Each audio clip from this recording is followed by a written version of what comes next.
Omaha in the morning. In the morning. My name is Paul B. He's Buddy to God.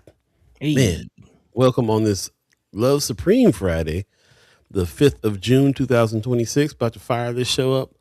Definitely lots of things to talk about today. Some things standing out in the news that you guys have been putting in Friends of First Sky Omaha. We appreciate that. How you feeling over there, buddy? Man, feeling good. I'm feeling good. Feeling rested. But I will say today might be a little conversation. We're going to get into some mental health thing today. It is June is Men's Mental Health Month, and we have Brother Jonny Knogood coming through, so definitely going to get a bit of that. But yeah, it is a Love Supreme, so find a way to work our way out of it as well, man. So yeah. Definitely look forward to today's conversation. Buckle up, let your mind be, let your voice be heard, especially during mental health. Emphasis on mind free. Let's start the show. Start the show. First Sky Omaha. In the morning. Money.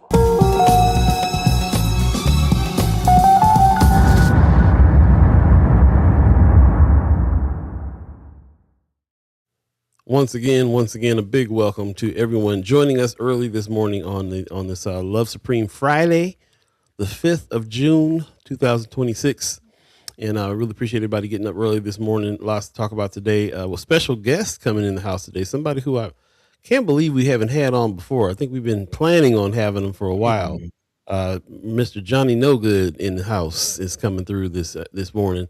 And we're going to talk about some of the efforts that he's been behind, an artist like us who decided he needed to step up and do some other things, particularly in the areas of mental health, men's mental health. So he's the guy behind Beyond the Stigma that we always talk about on this show.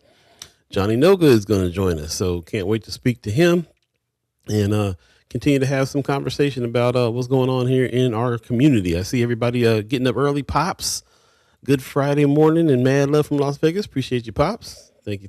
Kimber Snipes in the chat giving us a good morning. Good morning to you. Also, Michelle Moreno says good morning and everyone. Happy Friday. Yeah, I'm kind of happy that it's Friday. It's gonna be a good weekend, I believe. I hope. Also, we're talking Buddy's Choppy. Yeah, we're trying to work out the internet on that side. Appreciate that, Kimber. Also, Sean McCarthy in the chat says morning First Sky team and Chimers. Happy Friday. Right on. Marlon Harrison is giving us a good morning, First Sky family, and happy TGIF to everyone. He says, I got a long day today with work this morning and my cousin's graduation later on today. Still graduation season. Okay. That's what's up. Yeah, appreciate that. And he's an amazing person. Who you talking about there, Miss Michelle Moreno? Appreciate you coming on in. As a matter of fact, still thinking about the fun we had at your son's party. It was an awesome party. Saw the post the other day too, him thanking everyone. Classy dude. Appreciate you. Appreciate everybody that's joining us today. Yeah, we're having a good time. And we are working on the internet issues here, so bear with us through that. We'll get to it as soon as we can get to it. But as Buddy mentioned, it is June Men's Mental Health Awareness Month. In particular, talking about men this time around this month, which is interesting. There's so many months. I can't even keep up with everything that's going on. There's Pride Month. There's a lot of stuff going on during the month. But this is something that obviously doesn't get a whole lot of attention all the time, which is the reason why people like Jonny Knogood has stepped up and done Beyond the Stigma meetings where men can kind of get together and talk and work out their mental health as well. Also, I'm thinking about Charles Drew as a resource in North Omaha, especially as a great mental health program. We've actually had people on our team that went to go talk to them and had some help, get some help from that organization. So we got some resources it's always about the resources that we have in our neighborhood, the abundant resources that we always forget that we have. We'll definitely be talking about that and more, and a few other things too. Like I said, thanks for everybody who's put different stories and stuff like that in Friends of First Sky Omaha, the group page, and we'll definitely get to it.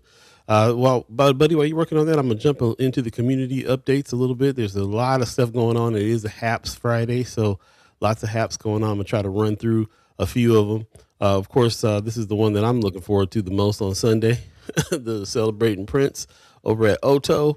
It's going to be a great mashup of what's going on here. Oto Hi-Fi Lounge is going to get down and do some Celebrating the Prince. They got drink specials and all kinds of stuff going on. So yeah, definitely looking forward to that. Everybody's asking me what I'm doing for my birthday. I don't really celebrate birthdays, but I will probably go out and check out the Prince celebration on Sunday over at Odo.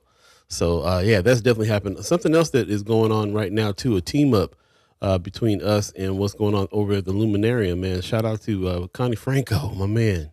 Hooked us up with being able to come over and be a part of this Groove After Dark. Put this on your calendar, 6/27, the 27th of June. This is going down. So we're going to do a little talk there. As a matter of fact, it's a community conversation. I'm actually going to moderate it, and it's we'll be exploring the question of what it looks like when community and neighborhoods are built naturally and organically, rather than just following the ambitions of developers. What can we learn from Omaha's rich cultural history to support community? It's going to be a pretty cool talk. There's going to be some music. There's going to be a few things going on, and it's a 21 and over situation. Nightlight over at the Luminarium, Groove After Dark, is going down on the 27th. So we'll talk more about that as it comes up. Yeah. So yeah, looking forward to that. Okay, looks like yeah, looking better over there. Now figure it out. All right. I think so. Always a restart always helps for sure. Yeah. Thank y'all bearing with me. There it is. It is Friday, so this is First Friday, as a matter of fact. Benson First Friday, of course, our friends over there at BFF and Benson Creative District. It's going down. Benson First Friday. It's supposed to be a kind of a hit and miss night as far as weather is concerned. Rain, a little bit of rain, but it's going to be warm. So, they're suggesting, bring out your umbrella, but still come out. It's still going to be nice out tonight, nice enough to walk around, check out some art and all the good things they got going on at Benson First Fridays. Check in with them to get a map of the area to see like which businesses and entities are showing art and participating in the First Friday situation. So definitely go check it out if you can get out and about tonight. Lots going on. Something going on at the Bemis tonight too. This is just one of those situations where it's the summer and there's so much happening all the time. It's crazy. It's hard to keep up. It is really hard to keep up, but there should be something fun to do this weekend that you can kind of get together with your fam and do. As a matter of fact, there's a new garden that just popped up as well, man. We got to talk about this.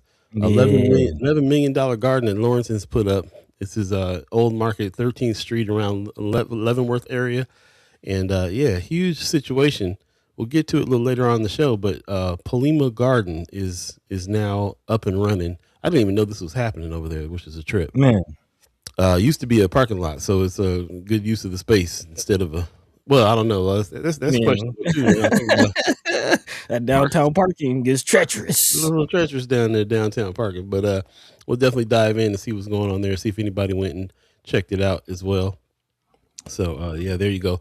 Also, there's just something that's happening over at the Visitor Center, what I'm calling the Black City Hall over there is happening. And shout out to the redress movement. We've been talking about Clarice Dombeck, the redress movement, everything that's been happening there. You can contact her for this, but Coffee Chats is going to start up. We're trying to get some stuff fired up every first Friday of the month in the north side on the Deuce, matter of fact. So this is one of the things, this is how some of it's going to get started right here. Meet your friends and neighbors, first Friday every month. 10 a.m. to 12 a.m. or 12 p.m. You already know what it is at the North Omaha Visitor Center. They got the coffee, they got the snacks, they got the Idle Vital juices, they got the Steel Pop and popcorn. They got all kinds of stuff going on over there. So go over there and have some coffee, meet up with some folks just in a not a formal way, but just kind of hanging with the neighbors, meet the neighbors. It's a good thing to get started, get your intentions set for the month to be a part of the neighborhood. So shout out to Redress Movement and Clarice Dombeck for putting this on. Definitely going to try to hit this up from now on. First Friday every month. That's today. So 10 a.m. today after the show. Slide on over, have a cup of coffee, and meet some folks. Hey. Can't wait to get busy there for sure. Shout out to her for doing that. Also, we know Juneteenth is coming up, and I just saw that they released the map. NAACP released the Juneteenth parade map. So this is the route that's going to go. It's got some keys there for you to figure out like how you can navigate going on there. I put this in Friends of First Sky Omaha so you can study it and check it out a little bit. But it's good to know like where the first aid water stations are and where the bathrooms, the portable bathrooms will be placed and all that good stuff. If you're going to be out there, y'all know the Juneteenth parade is pretty huge. It gets pretty big out there. So shout out to the efforts of NAACP and everybody else putting on the Juneteenth parade. This is the participant map. There's going to be some, I guess there's going to be some booths and stuff out there as well. From 10 to 12, it's going down Saturday, June 13th. And I believe a lot of the activities that's going on with like Freedom Fest and stuff like that is kind of built around the fact that they know everybody's going to go to the parade first and then head over to the grounds for Freedom Fest. So lots of stuff to start keeping track of it. Do us a favor. Help us keep track of it as well. Tell us what it is, where it is you're going, what you're doing, what's standing out. And we'll figure out how to organize this, put it all on Friends of First Sky Omaha and have that information readily available for everything that's coming up in the next 2 or 3 weeks because it's a lot. Man. It is a lot. Our partners over there at Omaha 100 have a capital conversation coming through. Very excited about this. As a matter of fact, this is June 16th. Put this on your calendar from 5 to 7:30. It's happening at NOMA, 2510 North 24th Street, right there on the Deuce. Join Omaha 100 for an engaging community discussion focused on access to capital, housing, business growth, and community development. Together, we'll explore solutions and resources that create opportunities and build stronger, more connected communities. They got a featured speaker, Terry Nichelle Bradley. She's owner and CEO of Brown Toy Box, and a great company. As a matter of fact, she's traveling in from out of town for this, even though she's an Omaha native. And we're learning a little bit more about her. But stay around. There's going to be some live music after the talk, some networking conversation. Shout out to Omaha 100. The efforts to be able to start really showing our community what we have as far as resources is concerned. Don't get hung up on the petty stuff or the individual beefs or whatever's going on. There's some serious money, some serious help, and some serious knowledge out here to get in order to reach for the dreams that you have. You got plans, dreams, businesses you want to start. There's so many resources out here, so much knowledge out here. Every time I go to anything, I'm just like, man, you don't even got to really. Even the free trainings and the talks and stuff like that out here to get your knowledge up before you even engage in some of this stuff is pretty incredible. So I'm really looking forward to this one and anything else that Omaha 100 is putting out because it's all education push now to really kind of make everybody understand the resources we have here. That's the next step. For this year, big time. So try to put this on your calendar, June 16th, Capital Conversations, connecting community to capital through conversation. Conversation rules the nation, like Buddy says. It's going down. Man. And also remember, getting money is a team sport. Getting money is a team sport. I like that. It needs to be on a t-shirt. Hey. Man, shout out to our partners over there at Film Streams and also our Juneteenth Joy Fest. They've teamed up to do a movie. This is something that I'm really looking forward to because I didn't know much about Tony Cade Bombara, but she has the School of Organizing. It's a film screening and panel discussion, and as you can see, some heavy hitters on there, man. Heavy hitters as far as panelists are concerned. Ashley Spivey, Senator Ashley Spivey, put some respect on her name. Raquel Henderson from the mayor's office, and also Nancy Williams, who is the founder of No More Empty Pots and on all kinds of other boards and all kinds of stuff happening. So that's what's up. Also, it's moderated by Elijah McKenzie. She's the originator of Juneteenth Joy Fest. Heavy hitting women on here talking about a heavy hitting woman who did a lot. And I'm learning more about her as time goes on. Shout out to Film Streams. We talked a little bit about this with Amanda, when she came on from Film Streams last week. But yeah, this is going to be an awesome movie. Highly suggest you get your tickets for this. This is one that we showed earlier too, the Tony Cade Bombara School of Organizing, June 9th, 6:30, Ruth Sokolov Theater panel discussion. It's going to be awesome. Shout out to Juneteenth Joy Fest and Film Streams for this, for real. Getting down. Man, so many good things to look forward to. It's really something else. Also, strut for the cure, man. I keep on running into our fam over here that's putting this on, Pink Lotus Projects, Nebraska. I went to this a couple years ago. I think it was Michael Scott was on the runway this time around. This is a fashion show that they put on with people who have survived cancer, and they raise money. It's an all cancer fashion show. So it's really interesting to see people who have beaten it or that are suffering from it at the moment, that, you know, putting on some fresh clothes and walking down and celebrating life. Really, really great event, and it's 5 years running. It's been running for a little while, so this is the fifth year they're doing it. It's going to be at Metro Community College, 4:00. Doors open at 5:00, or doors open at 4. Shows refreshments at 5, and the thing starts from 6 and goes to 8:00. So come celebrate with cancer survivors. Yeah, man, there's going to be some folks up there that you know. Yeah. On the runway, which is dope, super dope. Shout out to Pink Lotus. I'll put this in Friends Of so you can scan for tickets. There's a QR code there. Highly suggest you go check this out. It's a fun, entertaining event, and for a great cause, for a really great cause. So shout out to everybody behind this one. Again, put that on your calendars. This is another event that's coming up over at the Union for Contemporary Art right there on the Deuce. It actually started yesterday, Being Black Outside at the Shirley Tyree Theater, by Vincia Coleman, directed by Denise Chapman, the great Denise Chapman, which is dope. So you can see there's actors, local actors down on the bottom there. Who's it starring? I heard it's a great show. I'm still getting more information about it, but it'll be running until the 14th. So it looks like a short run this time around. You might want to go ahead and get your tickets and go check it out. But shout out to Great Plains Theater Commons and Union for Contemporary Art teaming up on this one. This is awesome. I'm loving to see two theater entities getting together and putting something on at the Shirley Tyree. That's what it's all about, being part of the local theater community as well. So if you're a theater person, definitely check this out. Being Black Outside started yesterday and goes to the 14th. Go ahead and hit up Union for Contemporary Art to get more information on that. For real. And that's where we'll leave it. We got a few more haps that we'll leave for a little later on in the show. Like I said, this is going to be a Haps Friday in a big way. Man. More extensive haps. And if you have any haps, absolutely put them in the chat, and put them in Friends of First Sky Omaha so we can really understand like what's going on, get a good grasp of what's happening in the city. Man, a lot of things are going. Yeah, man, for sure. With that, I'll go ahead and throw it over to Buddy so we can talk a little bit about today's thread before we get to our special guest, Jonny Knogood. What's going on today, Buddy? What's the train of thought today? Yeah, man. As I mentioned earlier, today is kind of going to be a heavy day. We're going to get into somewhat of a heavy topic, as it is Men's Mental Health Awareness Month, and we are speaking to Brother Jonny Knogood today, and in anticipation of learning more about Beyond the Stigma and what he has going on. I actually pulled the other picture back up because I'm actually very excited about this conversation.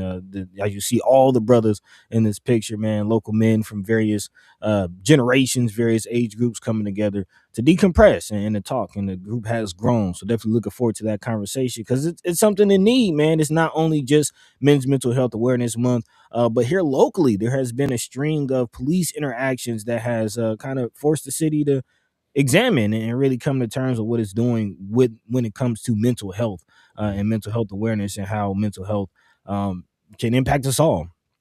So we're definitely going to be talking about that situation. You know, we usually don't talk about, shootings and some of the things that happen that, other outlets, of course, are going to talk about ad nauseum. But we have to talk about it in the way that we talk about it, as far as how these things impact us all, and more so from a solutions journalism angle. What can we do about it? Of course, Don Klein in the Douglas County Sheriff's Office, they have some ideas about how to handle this situation, which we'll talk about, but also again look at what we can do. Beyond the Stigma is definitely one of those solutions, but also, Paul, you mentioned the garden earlier. Definitely something that's hitting home to me, as I find myself going along paths and going out in nature when I need to decompress a little bit. So we're going to be talking about that, get into a little Love Supreme in the second hour about how we can guard and control our mental health. But in the meantime, between time, we're going to be covering all these things and more. Again, shout out to OPS doing some good things as well. So yeah, we're going to be diving into that. As always, let your mind be free, let your voice be heard. We're here for the next 2 hours. In the meantime, between time, Paul B. Yo. What's the word, man? What's the word? Man, I'm going to jump in the chat real quick before we go to a break. I appreciate everybody coming in. We see a graduation party Marlon's talking about, still graduation season. Also, Michelle Moreno says, I was talking about Jonny. Yeah, stand-up dude, for real. Shout out to Jonny Knogood. Also, Heather Williams gives us a good morning. Appreciate that. Ascender KML gives us a good morning and happy Friday. Everybody's feeling good about Friday. That's what's up. Yeah. Michelle Moreno says, Island Chill is coming to my job today. Man, I heard there was a big party going on at what was it, Costco you work at? Man. Yeah, big party happening up there. Shout out to Island Chill for showing up where people are at. I know that people get excited when the truck rolls up for real. So shout out to Man. them. Also, RG gives us a morning, y'all. What's happening? He says, "Beezy, Hey. you wrong for bringing up the Marlon car ride the other day. What are you talking about? I didn't bring nothing up. I just said they went. I said they went for a ride. That's all. That's what's up, man. That's what uncles do. You know what I'm saying? That's what uncles do. Biko Kwanzaa in the chat saying, "Good morning, First Sky Omaha." Says, "I'm glad brother Johnny will be on the show today. Peace. That's what's up. Yes, sir. Yes, sir. Peace. Wanda Lewis gives us a good morning as well. Thanks for joining us, Miss Lewis. Hope that everything is going well with you and the family. And yeah, man, just really appreciate everybody who's gotten up early this morning. Do us a favor, share the show. If you're on Facebook, share it on your page. It's an easy thing to do. Also, if you're on YouTube, share the link. We want as many people in the conversation as possible. And while you're over there, do us a favor and like and subscribe and all that good stuff. So, yeah, appreciate everybody that's joining us today. We'll go ahead and jump into the conversation. And again, anticipating our special guest, Jonny Knogood, coming up shortly. We'll be right back. You're listening to First Sky Omaha in the morning. In the morning. My name is Paul B. He's buddy to God. Hey. We're thinking about being right near the beach this morning. Right near the beach.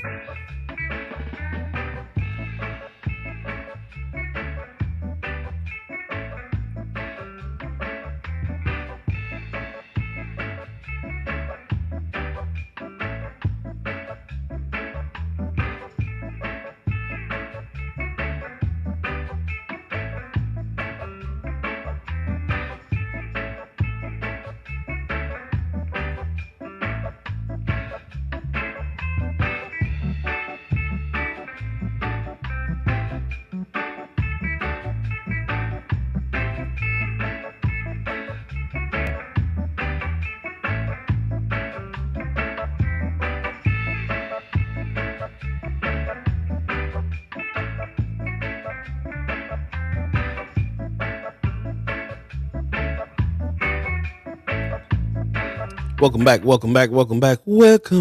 First Sky Omaha in the morning. In the morning. Paul B, buddy to God. Hey. What it is. Chat chimers, ghost listeners, monitoring spirits. We appreciate everybody. We appreciate all of you guys coming on through, checking us out. Again, spread the word. Let's get as many people in the conversation as we can. You have anybody out there that is suffering from mental health issues? Do you know men in your life that keep it quiet, keep it low because they don't really speak on it too much, like we never really were taught to do? And kind of got my mind wrapped around it today.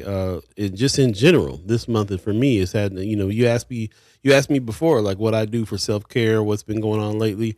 It's been a lot of me trying to get back to thinking my own thoughts and, resetting where it is that I am. And also reaching out and spending time with people who help with that. This is another deal too, that nobody really talks too much about. Kind of got to be around some folks and have some conversations with some folks in order to keep your mental health in check. Because we live in a world of isolationists. It's real easy to be an isolationist. And if you're just alone with your own thoughts all the time, you can spin off in some directions. Even if you have strong mental health, you can spin off in directions. So it's all a exercise, just like taking care of yourself physically, taking care of yourself mentally is that way too. I'm learning. So interesting things to talk about, and we can dive into them. And it's really relevant to so many stories, so many things going on with us right now. Matter of fact, let's go ahead and jump in, buddy, because I know you got something for us. Yeah, man, we're going to spin some threads, but we'll actually start with the affirmative, the positive, as we try to do here on this show, and give some love, man, to OPS, because they did something that's, out of our book, something that's near to us as far as rejecting the premise, not accepting the narrative, which is quite interesting. If you didn't know, again, this is being reported by KETV7. And Omaha Public Schools said nay no, my brother, went against state law. Again, Omaha Public Schools during a recent board meeting recommended to not begin spending its youngest students, despite, again, a recent change in state law. If you remember, there was recently that state law that allowed for preschool, kindergarten, young children to be suspended from school. And again, shout out if you remember, years ago, Brother Leo Lewis actually sprang into action, leading to challenge this situation at the state level, which again led to State Senator Terrell McKinney forcing a bill for Omaha Public Schools to change its policy. But after debate in the unicameral this year, again, the law was changed back to allow second graders and younger to be suspended for violent behavior capable of causing physical harm. And again, we're talking about second graders. But again, shout out to OPS. Go ahead. You got something? I was just gonna say, what age is second grade? I forgot. Man, like 7. Yeah, 7 to 9. Yeah, young, and not necessarily strong enough to really cause any substantial bodily harm. But I digress. Shout out to again OPS, who after some debate and after some discussion elected not to follow this law, or at least to acknowledge it, or do at least what it is allowing them to do, which is interesting, because when I heard about this happening in the legislature, it almost did feel like a foregone conclusion, like, well, they're going to start suspending the kids. This is just going to happen. So again, shout out to OPS for using some whatever authority that they have to go against this. The chair of the OPS Board Policy Committee, Nick Thielen, said the law hasn't meant students aren't removed from the classroom, just they're not sent home. He says what the law did is say you can't send them home, and so what we've really had to do was not the situations where they were moved from the classroom, but when they can't go home, what are we going to do with those students? And we do have more physical spaces now.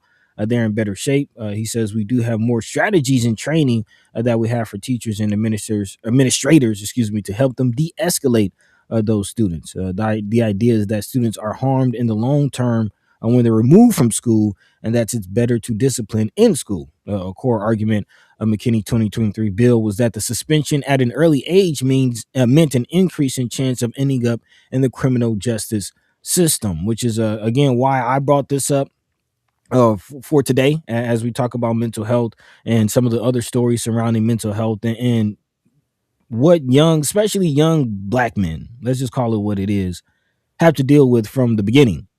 This preschool to prison pipeline. I had a thought to pull up the old doll test, but I feel like enough of us in this chat have seen it and know what I'm referring to, as far as again that test where the young people have the dark skin and the white doll in front of them, and they point their ass which doll is good, which doll is bad, which doll is pretty, which doll is ugly, which doll is more likely to cause trouble, and we see the impacts of this on the mental, on psychology of young folk. And actually, I came across another video that did it with young people in Italy, young Italian children. So yeah, quite interesting. But again, this isn't just an American phenomenon. This is something that has made its way around the world, and something that we have to examine and combat. And again, a shout out to Senator Terrell McKinney and his awareness about the preschool to prison pipeline, which is a term that sometimes is thrown around loosely, but it's something that we definitely have to talk about and look at, and it's something that is definitely real as we get into other discussions about how the Omaha police are handling their mental health situations. Again, very interesting when you see again these young folk who make their way through the education system, and they get in trouble and they get this stigma applied to them. I'm using the word stigma intentionally. Again, they get this stigma applied to them, and it's a stigma that sticks to them through the majority of their life. So again, we're definitely going to be discussing this, unpacking these things throughout today's show. But I want to start out, with some kudos to OPS. As I said, I thought when this law passed, it was going to be a foregone conclusion. But again, OPS recommending that, let's say we don't do that. Good job. OPS board, which as soon as I saw it, I was like, I feel like Kimra's name is all over this. She's been very, very vocal, very, very outspoken about that law. It was something that she really kept in our face the whole time. They were really trying to suspend 9-year-olds and all the stuff that they're trying to do in the court. And the fact that OPS board is recommending this is incredible. She's in the chat right now, as a matter of fact, saying, I was blessed to be in a position to bring together Matt Ray, who is the superintendent, and Leo Lewis for a meeting, and also the OEA Teachers Union in on board. And they weren't always interesting. Okay. She says that means Matt Ray got with them and worked it out. That's what's up. And Matt Ray is one who told the policy committee that that would be his preference. That would be his preference. Says I Okay. appreciate him for being exactly who I tell people he is. Yeah, she been singing his praises here for a little while. We were around when we were reporting when Matt Ray got hired. The superintendent situation over there was something that we talked about a lot on the show. And when he came in, we were saying, okay, let's see what happens. And it sounds like he's been working out thanks to reports from Kimmer about how he is, how she's got some faith in how he's been doing some good faith acting around here, and it sounds like he's keeping that up. So that's what's up. She says OPS working with Roscoe Wallace as well. Shout out to brother Roscoe Wallace and the work he's doing. Yeah, it's about time for us to check back in with him on some things for real. Man, big time. Arrows 402 also in the chat. Appreciate what he's saying. He said, I've seen a study of college students who was told about a crime given a lineup and asked who was guilty and what the punishment should be. You can imagine who had the book thrown at them. So again, I mean, it's even gotten so bad. We've been talking about AI throughout the season. It's been reported that AI is now starting to show the capabilities of racism. You know what I mean? And really echoing some of the bigotry that is already existing in the human experience, now making its way into the artificial experience, which is quite interesting. And we could talk about that that's a whole nother conversation, a whole nother show. But again, it goes back to, where this stuff starts and how this plays on all of our mental. We have a lot of stuff going on in the news right now. We don't, like I said, we don't really talk too much about it, about the young boy who got shot by the Asian man in the grocery store, bringing things back to being in L.A. in the 90s, and that happened to a young black girl by an Asian store owner. A lot of things coming up about these things because they just are profiling.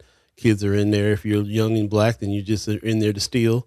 And they in both of those instances I'm talking about, they got out. They got off. They were able to kill somebody and not go to jail for it, because that's how little Black lives matter to people, which is another way that I'm bringing that phrase up because of the whole movement. And it's just what it is. They are, everybody's the statistic. They get a stigma put on them, like you were saying earlier, stigma put on them in a real way. And we see these things happening all the time. It's happening all the time with our kids, especially.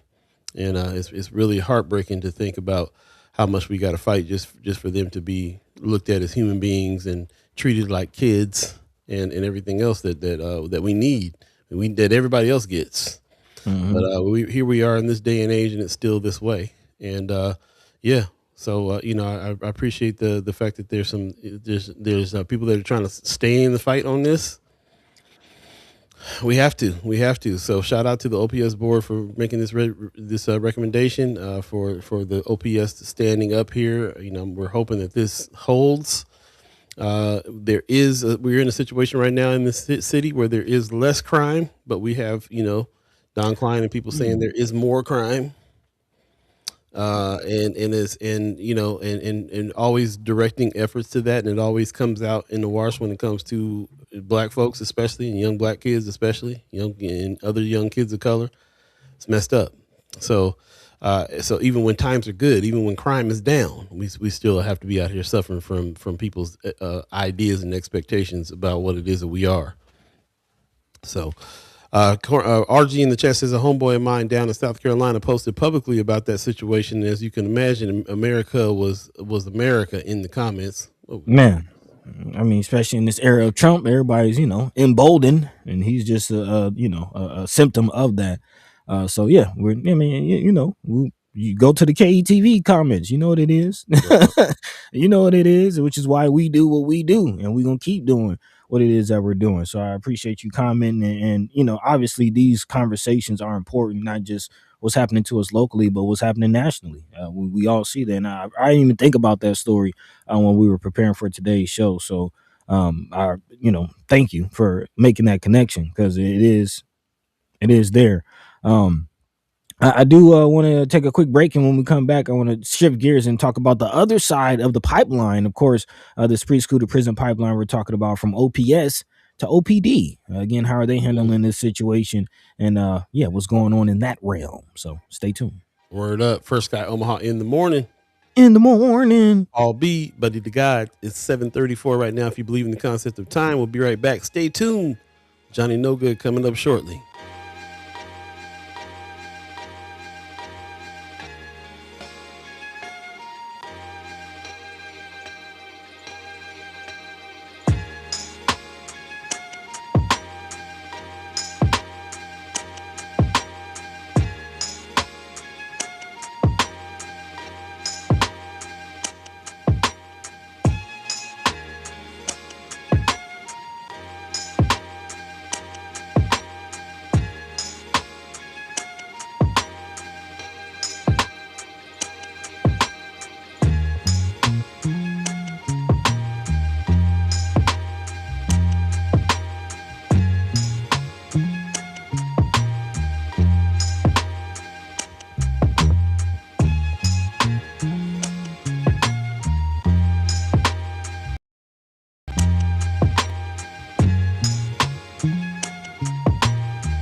Welcome back. First Guy Omaha in the morning.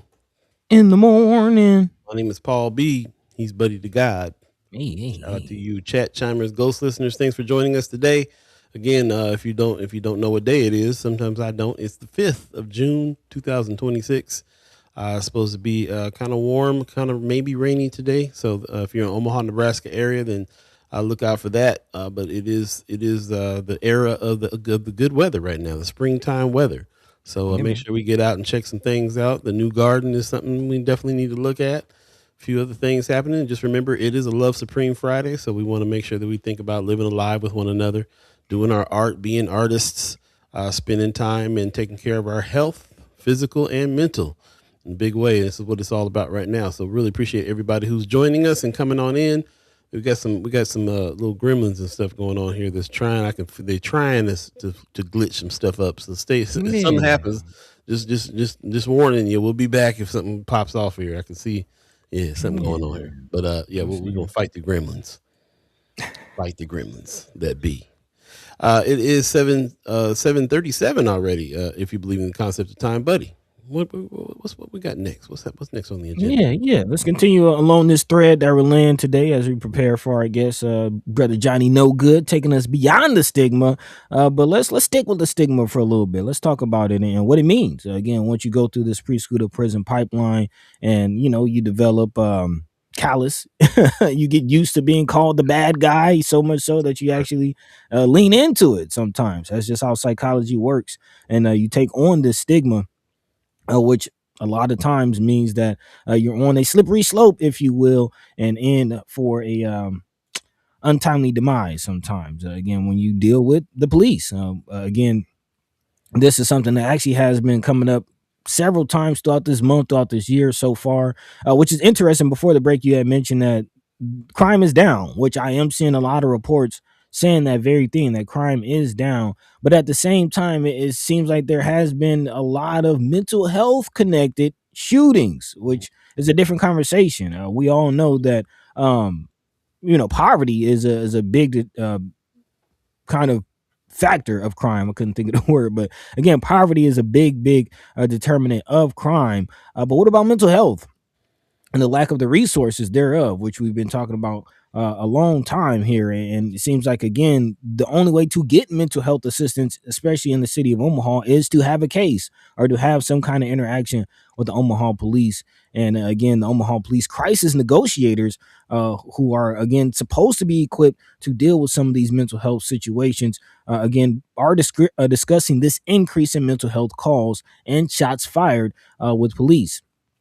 And Omaha police, again, have seen many, especially in this last 2 weeks. I think there's been about 5 different incidents where violent crime, shootings with police, ending in residents, citizens having to be unalived. And again, not here to necessarily discuss the legality or the right or the wrong, but the mental health of it all. Again, especially Tuesday's deadly standoff marked actually the 7th time that police have shot someone in the past 8 months, and the 2nd time this week alone.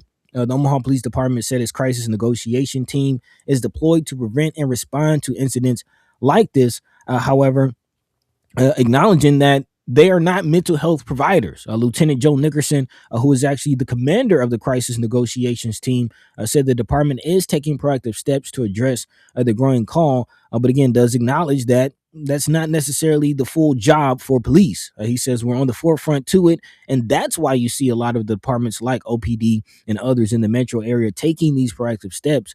Mental health is probably not the best wheelhouse for the police department to handle, but because we deal with it so much, we want to try to deal with it right. Now, he noted that the mental health calls are becoming increasingly common, saying call load is pretty heavy in the area of mental health. We have a high volume of mental health calls, so it's kind of a nationwide thing right now. Again, just this latest standoff began with attempts to de-escalate the situation, but ended with the suspect firing at officers. Nickerson also emphasized the importance of having mental health professionals accompany officers on calls. But again, when there are crises, sometimes it's too late. When someone is in a manic situation, responding to whatever stimuli they're responding to, and trying to de-escalate is not always a successful thing. So again, I try to think upstream more so. How can we, get the people the help that they need beforehand? How can we have more resources for those dealing with mental health? And of course, Douglas County, they have some ideas and some solutions with that. But before we get into that, Paul, what say you? Are you seeing this as far as the mental health situation? Yeah, I mean that's because we have to monitor the news here for this show. We are definitely seeing more of those kinds of shootings and calls than other kinds of crimes that happens around here. It's just what it is. So well, I'm seeing Cheryl West in the chat. Good morning, Dr. Cheryl Weston is saying Grand Rising. Those stats about crime being down are questionable. Okay, I'd like to definitely see some evidence of that. Everything that we've been looking at says it is, but it doesn't feel like it is. I can definitely say that because of the fact that there's we're always getting the news. We're always getting that there's these situations happening, and also on Friends of First Sky Omaha. As a matter of fact, there was a post that one of our friends of First Sky Omaha put out, and it was about a man that was walking around. He's walking around barefoot. See if I can find it real quick. Yeah, and it's an interesting thing too because people are starting to see Friends of First Sky Omaha page as something that is help people keep the lookout on some folks. So Sister Bonnie Welsh said put this post out by Mark Welsh saying if this man is your family or friend, he's walking around no socks, no shoes on Pacific into Elmwood Park on the high road on Tuesday. This was June 2nd that they put this out. And not sure who took the picture or who did this, but they definitely was trying to spread the word with the people. This is the solutions that I'm always feeling like before you start calling the police on folks that are scared, that are scaring you some kind of way. Call around and see if these are family members. I mean, everybody in Omaha feels like they're related. This got to be. It might be somebody's family, somebody's friend, and so I like the fact that they put this out there first in the network to try to find some help for this cat, but. As the moderator of Friends of First Sky Omaha, something very interesting started happening. People started coming in on this post saying, this is too dangerous. You should never walk up to anybody or ask anybody if they need some help. You should call the police on these people right away and so on. And I actually had to not allow about 4 or 5 comments from people that were coming in saying, this is so irresponsible of you to put this out here and you're going to get somebody killed by having them walk up to people like this that are in trouble. Just call the police on them. The police will handle it, so on and so forth. And they kept saying the police, even though we do have a mental health number that we can even call. Nobody's even suggesting that part, which I can't remember it. I'm lost the number in my head on that one. I'll have to come back to it. But even with that, like nobody's even suggesting trying to get somebody to come and help him on that level. Just call the police. They'll deal with it. Is always the answer. It's always the answer. So, and I've seen it myself, with people that I'm around all the time that somebody comes by, they're scaring them a little bit. Maybe they're flying a sign, panhandling or something. And they are these people are, and if they got some kind of mental health issue, they're talking to themselves or whatever, they can seem a little scary. And the first inclination is to call the police. That's the difficult part. And just like they're saying, that article you just said was saying it. Like, listen, we get all these calls. we shouldn't get all these calls. We're not trained to get all these calls, but we do Right. get them. We're all the first ones to be called. That's kind of on us too. That's what I'm getting at with this. It's kind of on us. The police don't come out here because they're monitoring and just see something and come out yet. But what is going on right now is somebody's calling them and saying, "Come over here and deal with these people." So it is on us too. If we have the right channels to be able to make a phone call to a mental health professional, or if there's organizations in the city that there's tons of nonprofits out here. I know there's nonprofits out here that deal with folks that have mental health issues or on the street. I mean, we've had the homeless director at the mayor's office, Tamara Dwyer, on several times talking about some of the resources and things that she taps into when there's people who are struggling out here, especially if they're homeless. There's the other things that we could do and other ways we can take care of our neighborhoods before we involve the police in the first place. But yes, if the police are going to be involved, I would like them to have some different training. And that's kind of where I had to stand on it.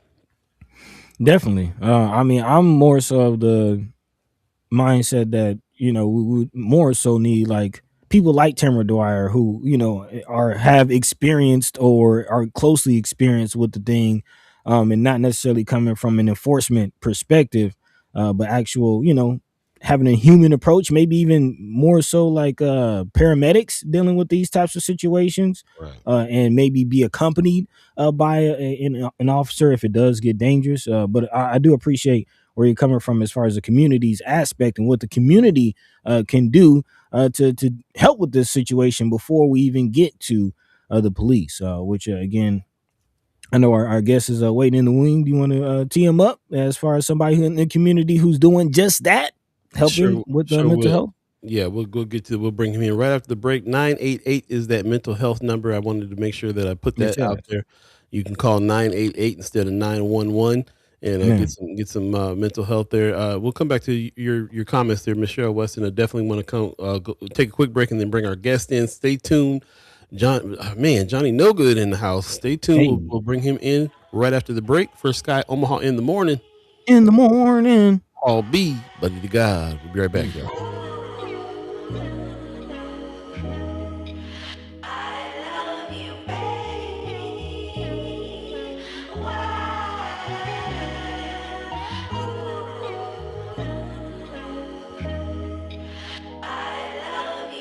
Get ready, Omaha. Join us for the Omaha Freedom Festival, a free, family-friendly celebration of Juneteenth on June 13th at Miller Park. Enjoy free food, community resources, and family fun from 12 to 5 p.m. Play basketball, kickball, dance, activities for all ages. Enter for a chance to win great prizes.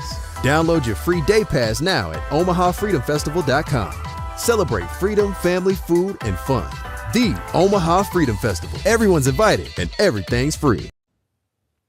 Welcome back for Sky Omaha in the morning. In the morning. All B, buddy to God. I think we had Brother Jonny Knogood. Can you hear us on your own right now? Okay, so he's I think he came in stuck. There he goes. Okay, he's coming up. Yeah, I'm on. Let me see, man. I done hopped on here, went down here to the homegirl building, and the internet is messing up. So I don't know. Can y'all hear me? Can y'all see me? Yeah, we can Yep, hear you yep. now. Yep. Pull your camera back a little bit so we can see a little better. There you go. Yeah. Looks like you're there, and it is a little choppy. Okay. Doing good. Give me a couple minutes to try to figure something out real quick, and I'll turn the screen back on. Okay, sounds good. All right. We'll join him in a second there. So, Okay. just to let people know who have not, we'll have him introduce himself, of course. But I think our community, especially, really knows who this brother is. He's been doing the behind the stigma events where groups of men get together and are able to support each other, have some conversation, talk about mental health, and provide tips and things from experts that they bring on to come speak sometimes, as a matter of fact. But even just to have a room full of men being able to express themselves to each other has been phenomenal. We've been talking about this event for a while. We've been talking about this monthly event for a while and asking for you guys to support it the best you can. Participate, and if you can't, you can always donate to the cause in order for him to keep this up as well. Shout out to Assembly of the Saints all the other entities that are behind providing a space and providing the time and everything else for this Beyond the Stigma event. We've been talking about the stigma the first whole part of the show, and now we're trying to get beyond it. There you go. And we do that by having the conversations. Got to have the conversations first. So definitely that's what it's all about on that end. So stay tuned. We're working on getting Brother Jonny Knogood back on. Again, the gremlins, the internet. You called it. You called it. You called it. I did want to go to the chat. A few people made some comments. Definitely appreciate y'all joining the conversation in the chat. Arrows 402 saying call the fire department when dealing with those situations. He says cops are trained to take lives. Firefighters are trained to save lives, which kind of goes along with what I was saying as far as paramedics, maybe even firefighters. Firefighters are, trained to kind of have, double train as far as firefighting and also paramedic services as well. My stepfather was a longtime firefighter. So, okay, I feel you on that. Also, Marlon Harrison is saying there are mental providers out there, but sadly, there's still a lot of barriers and stigmas with mental health. And man, I appreciate you, not just talking about the systemic barriers, but the stigmas that we put on mental health and why it's kind of hard to go out and get help or even acknowledge that you need help to begin with your mental because of those stigmas, especially in our community. I mean, it's hard to get a brother to, even when he has a cough or he feel like something ain't right in his prostate, it's hard to get a brother to go see a doctor about physical ailments that are obviously I guess impacting him, but again, that mental is even that much harder. So again, definitely looking forward to this conversation, Brother Jonny Knogood, who's helping with that. Exactly, it looks like we got you a little clearer. Thanks for working through that, bro. I'm locked in now, man. We in there. For sure. Yeah, man. Good seeing you, bro. It's been a while, man. How you doing? Working to keep moving forward. Good to see you as well, man. Yes, sir.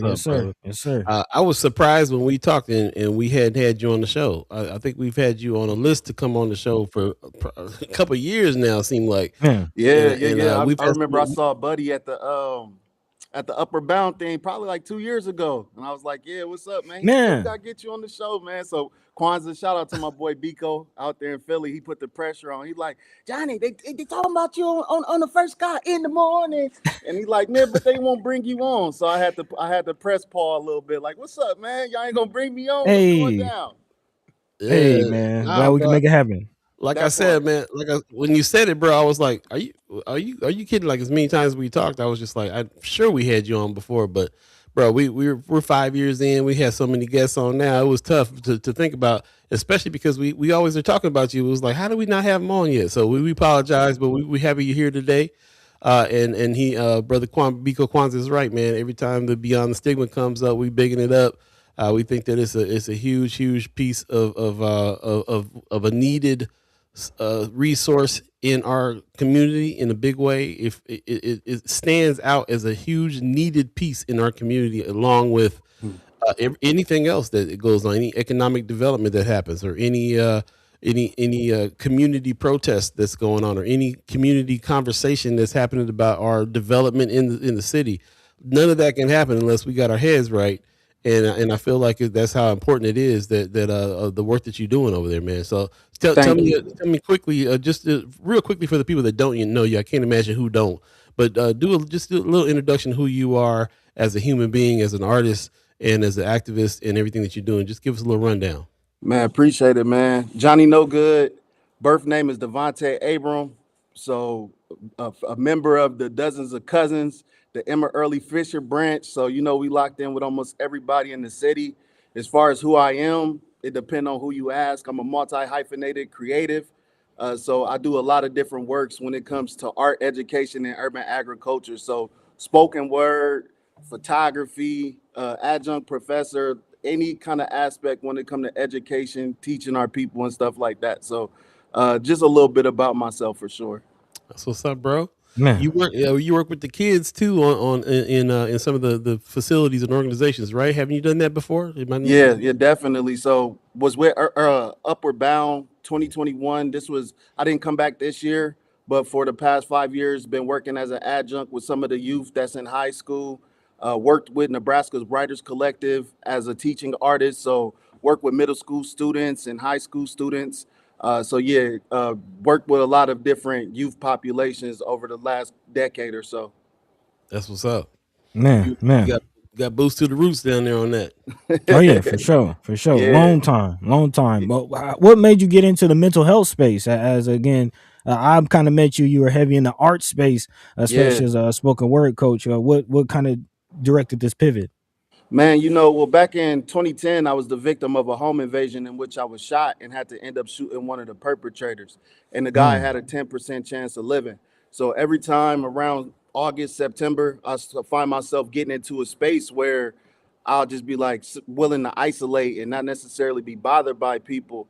And in 2022, April 2022, my best friend Ginger, she had asked me, like, where do you go to feel safe as a black man? And I mm, told her in my blackness. And so I was coming from a trip out to Chicago. We went to go see Nas, Wu-Tang, and Busta Rhymes. And on the way back, I was having a conversation with one of my homegirls, and I was telling her about what I wanted to do. And she was like, "What's your cash app?" She sent me $50 to get the first flyer created. So my mm, personal experience talking to other people in the community and them saying that this was something that other black men struggle with, and then my own personal struggles with my little brother. I had a little brother who had attempted to commit suicide back in 2018, and so like feeling like, dang, my own little brother felt like he couldn't come talk to me about what he had going on. I knew it was something that I necessarily had to see what I can do. So we started it off as a one-off event. And I'm like, all right, it's a pretty big thing that we're doing. Committed to 1 year, and now in September we'll be rolling into year 4. mm. That's Man, what's up. man. What's And up. it seems like it has been a steady, organic growth. Again, we've been talking about it really since you started doing it, and every time we show that a new picture, it's like the group just gets bigger and bigger and bigger and bigger. Can you kind of speak to that growth and are you surprised by it? Did you expect it? How do you feel? When I had tried to partner with some people who was licensed mental health practitioners, a lot of them said that it couldn't be done. And so, Mm, like when I was trying to get in and get some licensed professionals in the room, it wasn't working in our favor. And so, like when I had talked to a lot of people and they said that the need was there, when I originally put out the flyer, and I think the first time we did it, we had 14 people in the room. I'm like, okay, there might be something here, right?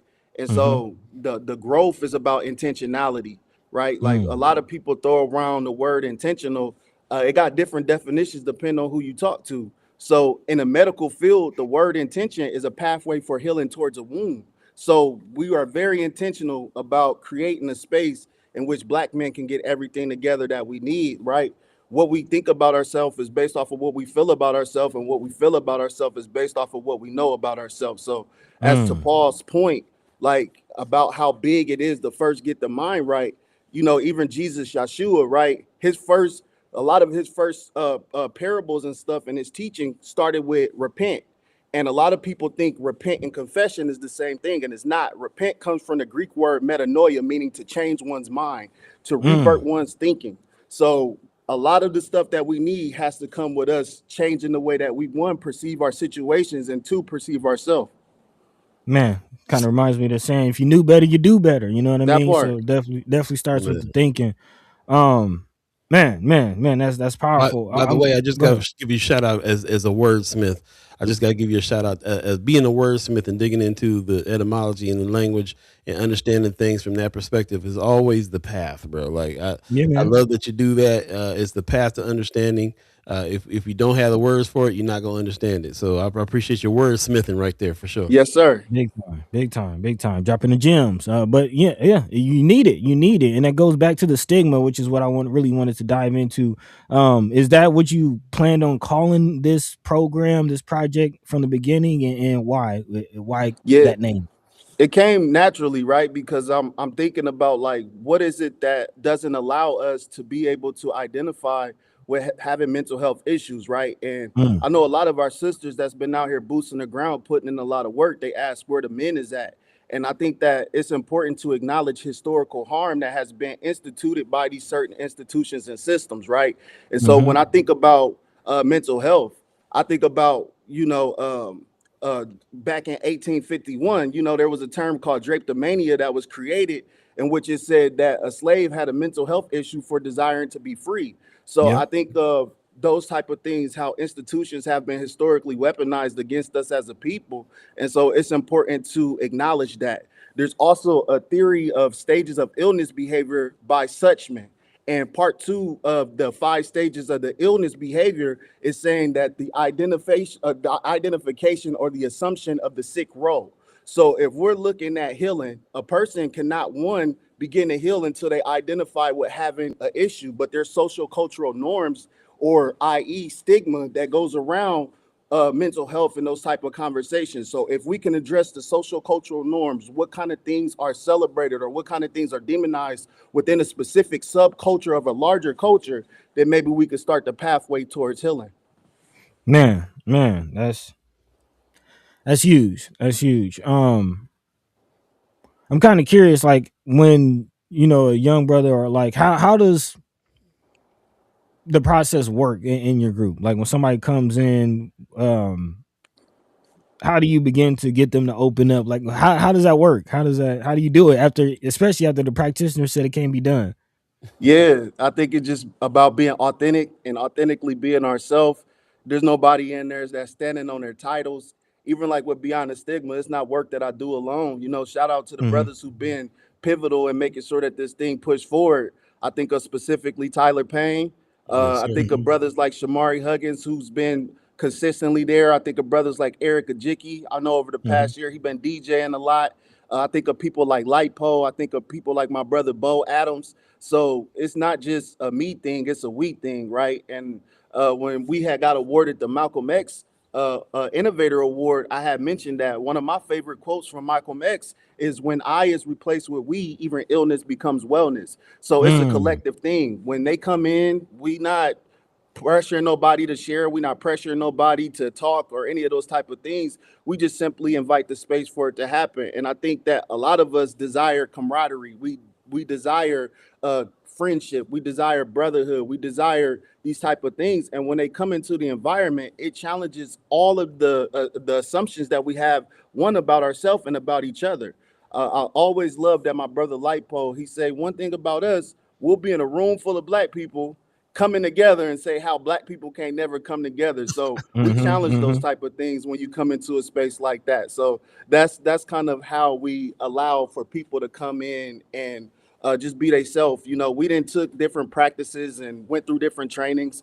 Me and Tyler had went through youth and adult mental health first aid training, which was a helpful Mm. tool. I'm now certified as a national instructor for adult mental health first aid. So it's we have these tools, right? But then we have to make the tools fit our culture and the people who we talking to. Our people don't use clinical language. We're not gonna Mm-hmm. say we depressed. We're gonna say something like I'm tired or something like that. So Mm. we gonna talk about all things that happen to you bad ain't necessarily can't help for your growth or whatever, or what God intended for evil, what the devil intended for evil, God intended for good, right? Mm-hmm. They might call that positive reappraisal in CBT language, right? We call Mhm. it post-traumatic growth. So I think it's just about understanding the terminology and how it specifically affect our people. Definitely, Wordsmith. definitely. And I did want to double back. That's what I was thinking, as far as how that impacts our people. And we're all about kind of declining the what's the phrase? The declining the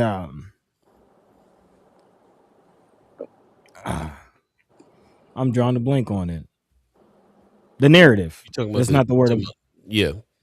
Yeah. You And talking about the not stigma. accepting the narrative, right? Yeah, or the premise. That's the word I was thinking Yes. of. But that stigma, and it's one thing we talked about as far as the how the system puts the stigma on us. But I'm also thinking of the placebo effect. You were talking about illness and how even the mental, like once we accept something in our mind, it can actually bring about illness within us.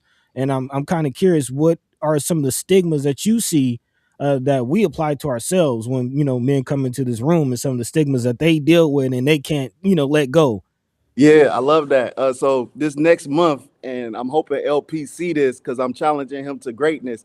He talked about he want to talk about some of the myths that we carry as black men, And we got to talking about it a little bit in our last session, but some of the myths that we carry is that we only have value when we produce, right? That we constantly have to be on, that it's weakness in order to express emotion and some of these different things that we grow up getting taught. So some of the things, right, is imposed on us, but sometimes we start to identify with the things imposed on us as if it's our own thinking. So we got to definitely be conscious and aware of those type of things. So yeah, it's a lot of stigmas that we see, right?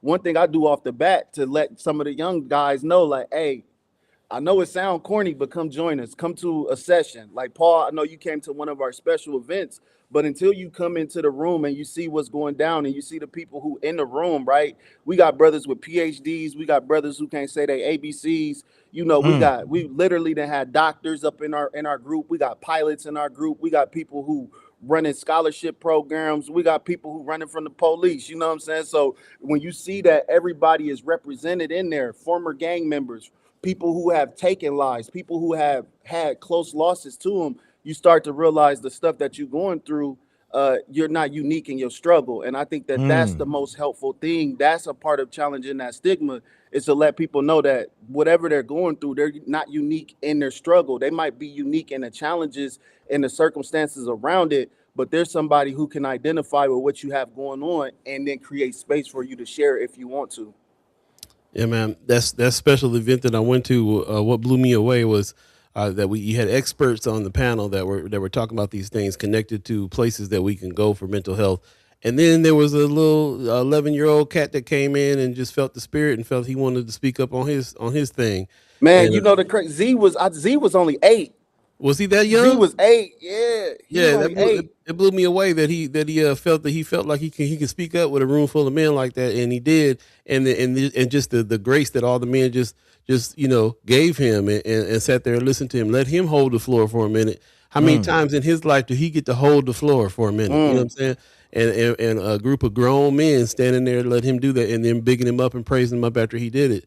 And I just thought that little motion right there was so powerful by itself. Incredible. Yes, sir. Let me jump to something else real quick. First of all, it's 8:07 right now. If you believe in the concept of time and you live in Omaha, Nebraska, we're here with brother Jonny Knogood, and we apologize again for not having him on like we should have had him on several years in a row. Man, for all the stuff he's doing. Yeah, bro. Yeah. Hey, we need some administrative help over here for real. We got a lot going on, but we got him on now. And you said something earlier that really struck me too, that I wanted to jump to, because a lot of times people don't recognize that you got cognitive load and mental load and it's messing with your mental health to isolate. And a lot of times we think we doing ourselves in society a favor by staying inside and not really dealing with folks, because we don't want to go off on everybody however we feeling or whatever. But that's a sign of not being healthy mentally as well, to always retreat and be back in yourself and be back in your space and not engage on the outside, not live alive with one another. So when you talk about some of the stigmas that we have as a people, you talked about one. You talked about one earlier. I was thinking that one was one too, and I'm wondering what you have to say on that level. How many times have you seen that be the solution that us as black men especially will come up with to deal with ourselves? Yeah. That was one that I had for my own self. And so, there's always a lot of people who reference this book. I don't reference it as much anymore, just based off of where I'm at in life and stuff like that. But the first time that I was challenged on that was when I was reading the 48 Laws of Power. And the law number 18 is do not isolate yourself. Do not build fortresses. Isolation is dangerous. And so there's reasons, right? Like, isolation is good in healthy doses, but what we start to do is we isolate ourselves so much that we allow ruminating thoughts to take place. And so we start thinking about things and things start taking root in our mind that's not necessarily true. And so we become fearful, we become timid, we become a little bit awkward in our social engagements. And so I remember reading in that book when it talked about don't be so far away from the curb that you don't know what's going on in the street. And as a people who, like, we are communal, right? A lot of us are even still tribal, right? Like, it's important for us to maintain a certain connection to other people to know what's going on out there in the world. Like the same way people tuning in the First Guy to get news and know what's going on with some of the economic packages that's coming down and stuff like that. It's important that we stay connected to other people. One, right? Because we think about the difference between signs and symptoms, right? Like a symptom is something that's experienced by the person who is ill or the patient themselves. So it's something that they feel, but it's subjective to the individual person. A sign is something that somebody else can see on you. So when you start talking about like isolation to the person, the isolation might be a symptom, but to an individual who care about them, isolation might be a sign that something is going on. Like we gotta definitely be okay with being by yourself and limited doses, but when you stop getting enjoyment out of things that you used to do all the times, that might be a sign that you might be dealing with a person who's dealing with depression. And it's okay, but we just definitely got to challenge ourselves because we heal in community, we heal in relation to other people, we don't heal in isolation. So we got to keep that in mind, that we need the people around us to help keep us accountable. And like I said, I'm a person that's one of my go-tos, but I also know how to isolate with myself and then connect to my higher power as well. Yeah. Man, yeah. On that subject too, I'm thinking a lot about isolation in the form of just kind of mental isolation as well. You can be even around people. You ain't got to be by yourself. Your kids can be around. You can have people around Man. you and still be isolated because you're not tapping in True. in a real way too. Yeah. True. Man. Just jump in the chat real quick. I see RG says y'all got business owners up in there too, talking about the different diverse people that come to these places. Also, Michael Watson in the chat says Kwame Ture talks about isolation can only startle but not make an impact. Okay. Also, Brother Sanchez says I had a suicidal thought as a young man. Years later, I recognized it, learned the cause and the remedy, and now I'm aware of what my behavior is to hopefully help my early myself early. I see what you're saying, to help myself early. That's what's up. And I love to hear, Brother Sanchez, if anybody, if you were in any kind of group or you had people to talk to, at least a big homie or somebody to talk to that made you realize some of that and helped in that area. Also Cheryl West in the chat says, "Wow, don't be so far from the curb that you do not know what's going on in the street." I like that. Man. Yep, That community, we need it. Which I did want to double down on earlier. We were talking about a post that was put in Friends of First Guy Omaha. Somebody posted a member of the community just asking, "Is this your family member?" I guess the brother was walking around in socks and just kind of looked a little disheveled. And there was some pushback. People saying you should call the police and that's irresponsible. And we all know, what can come out of calling the police in those types of situations. And I want to ask you about the community aspect. Like, as somebody who you yourself acknowledge you're not a mental health practitioner, you're not, you didn't necessarily go to school for this, but you still found a way to help. What is that mental thought process like to say, how, and for people who want to help, how can they approach that situation to help either a family member or just somebody they see in the community who, are showing signs, as you say? Yeah, for sure. I think that going through mental health first aid training was it was like affirmation for me, right? Because we think about it, first aid, who can apply first aid? Anybody. So the same way with mental health first aid, anybody can apply it. It's just an approach, right? It's five steps, algae, but a lot of it is just giving you tools to assess the situation. And like the goal or the purpose of it is not to try to diagnose nobody. Like in the day of WebMD and Google and all that type of stuff, we start looking up symptoms, we start diagnosing ourselves with stuff.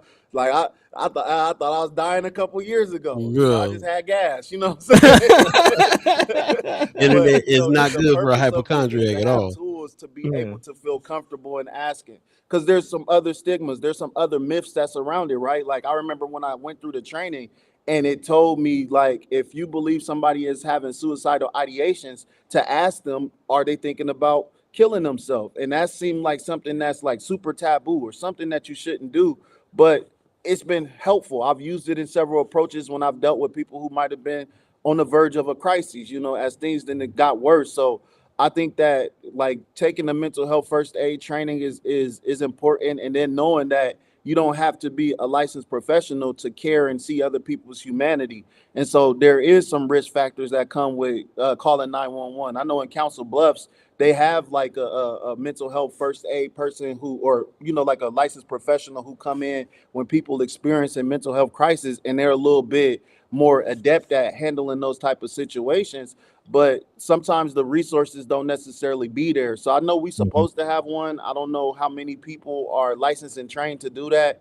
Right. I thought I heard some, maybe they suspended the program a couple years ago. I don't remember. But even stuff like 988, like when you go to use these resources yourself, there might be a delay in the time in which they're able to respond. And so like these are things to keep in mind as well. So if you know a person and you're observant and you seeing like signs might be worsening, when it's in crisis, you don't have to ask for permission. You might have to call somebody to get them some help, but it's also important too to be able to direct them towards resources. Any type of situation, even when you go to the hospital, if you don't give permission to get treated, then they can't treat you. So a person has to be willing as well to be able to participate in their own healing process. So, and a lot of people who we see that's out there looking disheveled, a lot of them are dealing with mental health issues, and a lot of them are undiagnosed.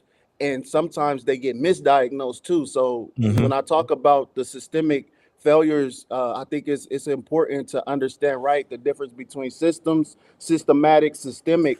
But these things do play in, and we have to acknowledge them. So Word. And all to build what we talk about here all the time is community, is belonging with each other, which I think is kind of some of the source of our mental health issues in the first place, especially when it comes to men. The belonging part, for some of the reasons that you talked about earlier about us feeling like we got to be producers, is the only value we have, and not just being human.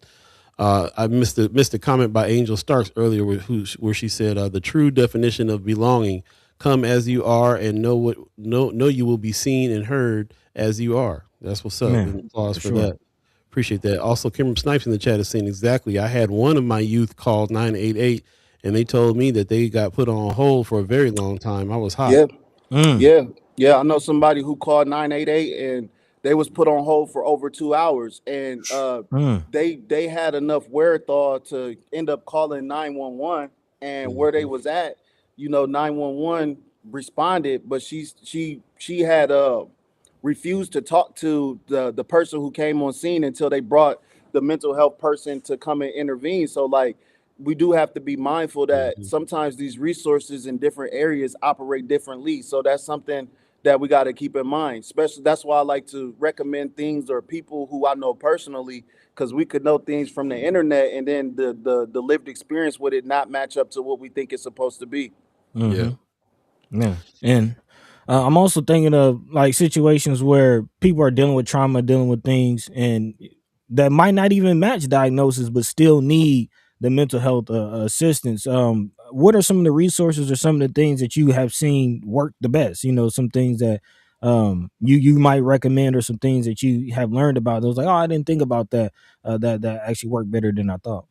Yeah, I think each person is different, right? So Right. like Right. me personally, like I'm not a person who's going to medicate, like, but some people do have chemical imbalances, and so they might have to see a psychiatrist or somebody who's has the authority. Different states have different people who able. So like in some states, I believe like in New York, a social worker is able to diagnose a mental health issue Mm. and then be able to also prescribe medication. So it just depends on where you at, what state you in. Some people medication is helpful. For some people, meditation is helpful. Going on a walk, drinking water, deep breathing, talk therapy, art therapy, right? Like there's some people having a higher spiritual power, like that they adhere to, that can be very helpful. So I think it just depend on the people and the places. And so if anybody have any concerns, I don't know the website off the bat, but I got websites that have connections to local resources and places where you might be able to get some assistance.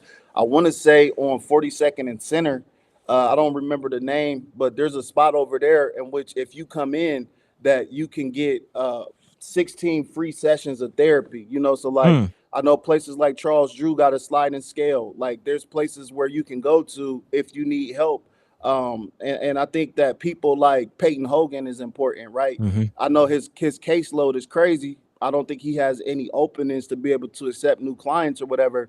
But him having his own practice and having 8 or 9 different therapists up underneath him, and he looked like us and he talked like us, you know what I'm saying? I think that people like that is important as well. So coming together in groups, I've seen a lot of people come to Beyond the Stigma and grow. Like that's one thing that I'm super proud about is I'm able to witness the growth and the healing of people who come into the space. We hold each other accountable and love to saying and doing the things that we say we're gonna do. So like my own personal story, I literally stopped smoking because one session we was in there talking, and my guy Eric Ajiki was like, I don't smoke or drink because I'm not running from nothing. And so like when you come into an environment and you seeing people progress and you want to be a part of that progression and you want to relearn how to choose yourself in a healthy way, it's helpful to see that other people are healing around you. The environment is just as important as the individual. Like we can't heal them independently of each other. We can't. Man, big that's time. powerful. Definitely Big powerful. time. I appreciate that. Kimber in the chat says I will call 911 and ask for a CIT officer. Let us know what a CIT officer is. And this first time I heard of that. I was in a situation where I had to call the police. They were taking too long. 988 had to call the police on somebody who looked like they might do something. There's some kids coming by from an elementary school. But I made sure that I met that police officer out there, told him right away. I would have called 988, but they take too long. I just want to let you know this cat, he ain't done nothing to nobody. He's obviously going through an episode. Just want to let you know that. So if he's acting crazy, don't, so I had to go out there and talk to him. But I did feel that there's some things that you can do in the community. And I was thinking a lot about some of the organizations and things that we're coming up with. I'm thinking about X-Watch. I'm thinking about what Sherman Wells and everybody's talking about. And I feel like X-Watch might be great too. Maybe we can find some funding to help them get some mental health de-escalation training, and then we can call X-Watch to come out and help with the situations. If X-Watch is interested, there's a scholarship. So I just started working for a company called the Wellbeing Partner. There is a scholarship that's helping organizations get people mental health first aid trained for free. So if that's something that X-Watch is interested in, if it's something that you are interested in, you have an organization that you're working with, I think it's limited to 30 people in the training. So if you have an organization that you're working with and you need some resources on taking some adult mental health first aid trainings, connect with me. I can send you over the link so that you can get those trainings for free. Like some of those trainings can cost around $1,200, $2,400 for a group. So just to be able to eliminate that barrier and equip more people with resources and tools is needed. So I'll call Sherman later. It's funny, I talked to him the other night, and I've been so used to calling him Fat Boy all my life. I can't even call him that no more. I'm the Fat Boy now, so it's crazy, you know what I'm saying? So I'll definitely reach out to him and let him know, like, if he got brothers who's interested in that, there is resources to have them go through that for free. So I think the training is a total of like 8 hours long. I think the way that this person do it, they break it down into 2 4-hour sessions. So they'll be able to connect with the person, figure out something that worked for their schedule, and then get them equipped with the tools. And they'll be in a national database that says, hey, you're certified in adult mental health first aid. Man, I'll tell you, man, I'm seeing that as a natural progression of what's happening next. You're bringing together the people. You're forming a family of folks, and you guys are starting with the conversation, because conversation is where it all starts. Getting some truth and some authenticity in those conversations, and some help and resources, and the next thing could be movement, action that comes from those kinds of conversations. So I wouldn't be surprised to see down the way some of the Beyond the Stigma brothers that can call. You can call and come out and help a situation out when you got somebody in your family slipping out or whatever the deal. Just because they got their equipped now and regularly having these discussions about how to help each other and help ourselves. So, like I said, bro, I'm really, really a fan of what you're doing, and we always are putting it out there. I tell people all the time, if you're not a black man that's going to go sit and have a talk with those meetings, maybe you can be somebody who helps to donate to the cause so they can keep those things going. How can people do that when they want to support Beyond Stigma? Yep. Yeah, we still grassroots. So a lot of people be like, "Oh man, you ain't got your LLC and all that type of stuff." I'm working on it, man. I just got a job. You know what I'm saying? Like I Yeah. just got some steady funding. You know what I'm saying? Right. So Right. if you want to support, my Cash App is Jonny Knogood. That's JonnyKnogood. Venmo is the same. I got Zelle as well. Zelle is my phone number, which is 720-537-4133. If you want to write a check, just get with me. We can get that going. So we definitely are open to receiving donations. Don't think that anything is too small. Just simple word of mouth. The stuff that y'all been doing on First Sky, letting people know Mm. about us. Shout out to Miss TD Sanders. You know, she was publishing us in the Omaha Star and letting people know that we got this event that's going on monthly. So all the word of mouth, man. Like this program, right? And it's weird to think of it as a program, but it wouldn't be sustained if it wasn't for people, if it wasn't for the sisters telling their loved ones, their brothers, their significant others, their cousins, their sons, hey, come check out this group. So don't think that anything is too small, you know, like, so we appreciate it all. Money is important, but it's not the root of what we got going on. If that's the case, you know, like we would have been and made some changes to go after the money. We've been getting the show together. Now we're getting ready to take it on the road. So if you want to support in that, there's opportunities to support in that. We're working on a scholarship that should be Mm. launched next year, next May around this time. It'll take 5 years for our scholarship to be in perpetuity and continue to keep growing. So it should be live by 2032. So just keep in Man. mind, we working on stuff. We got our men's retreat that's coming up. I think we need just around like $9,000 for that. So if it's something that you believe in, you want to write a check, just connect with me. But you'll also be able to see the impact that your dollars have if you donate to somebody who's on a grassroots movement who really doing this, right? So Right. just thank y'all for the opportunity to let people know how they can support. We open to it, man. I'm open to any type of advice anybody got. If they know outside groups that's doing things similar, there's a lot of groups that have popped up around the nation. I know of Black Men Heal. We'll be down in Kansas City the 20th and the 21st. I'm a panelist on the uh, Lifted KC Men's Hill Conference. So like, Mm. there's a lot of opportunities connect with people who doing this work, and the more people who doing the work, the better it is, man. So like, There yeah, you go. I'm looking forward to any type of help, whether that's you being convicted and feeling like you need to start your own support group for a targeted population, whatever it is. Continue to do the work because we got a lot of work out here. You know, there's a lot of work. Man. Man, we all need somebody. We all need Hmm. somebody, and just thank you for stepping up and being that for who you done it for. So, Yes, man, sir. and I did want to acknowledge before we wrap up just some of the things that the growth beyond the stigma meetings. Of course, at Brothers Retreat, I saw our brother Jakeem posting Yeah, about that and the impact that had on him. Of course, you yeah. just had the men's brunch last weekend. Man, we wanted to make it, was not able to make it. Got a lot going on, but I just wanted to acknowledge on the work that you're doing beyond just the Thank meetings you, and growing it, man. Just keep going, keep going. thank you. So, bro, give me your phone number one more time. It's 720 Mm-hmm. 537 Yep. 4133. Four one There three you go. three, and they can Yeah, Venmo hey, you. hey, if your Venmo you. lady called, that ain't my fault. You know what I'm saying? No, I'm just Hey, talking. if she do, she better come with the Venmo of the Zelle with the number That too. part, yeah, just drop off the Zelle. That's Jump all we off need the to drop Hey, Zelle. off the sock it to Zelle. my pocket. Sock it to my Yeah, pocket. Hey, bro, yeah, I just wanted to give a shout out, man. Something that we have a connection with brother Sky Reed, and for him to put that art out was super Mhm. dope. We yeah. was like, there it is, beyond the stigma. Yeah, love that, man. Love all the support that you're getting from all the brothers around. Everybody who is a person that has any self reflective inclination to try to do something about our mental health is recognizing game for real. So Yeah. so we really we recognize it, man, and we really appreciate you. We have to have you come back again, give us some updates, keep talking about this and all the stuff. And again, want to apologize. I'm usually the one that puts the guest on, so I apologize for skipping over that. Like I said, I feel like we talk to you all the time just because we always talking about the Man, beyond the stigma. You know what I Yeah. mean? So, Yeah, but no, but yeah, thank y'all again. You know, I know Kwanzaa probably on my phone. Yeah, that's right, Johnny. You know what I'm saying? So I'm gonna yes, holler sir. at brother Kwanzaa. I know he'd be glad and stuff like that. But yeah, shout out to Sky Reed.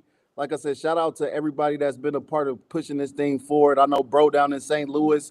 Know he navigating his own circumstances. So to continue to get Yeah. support from people like that who, you know, have been instrumental and monumental in the brotherhood, I'm always thankful, man. So yeah, bring me back on, man. Like, Yeah. hey, I could talk about a little bit of everything. So yeah, don't be trying to put me into a box. You know what I'm saying? Like, I just For spent my sure. life breaking out of them mugs. So just keep, Hey. but no, just and for in all actuality, thank you for what y'all doing. It's important that we have media outlets that highlight people like myself and the other people who come on the show. So yeah, just thank y'all for what y'all doing, man. Keep doing this, man. It's been beautiful to see y'all grow over the last 5 years, Hey. man.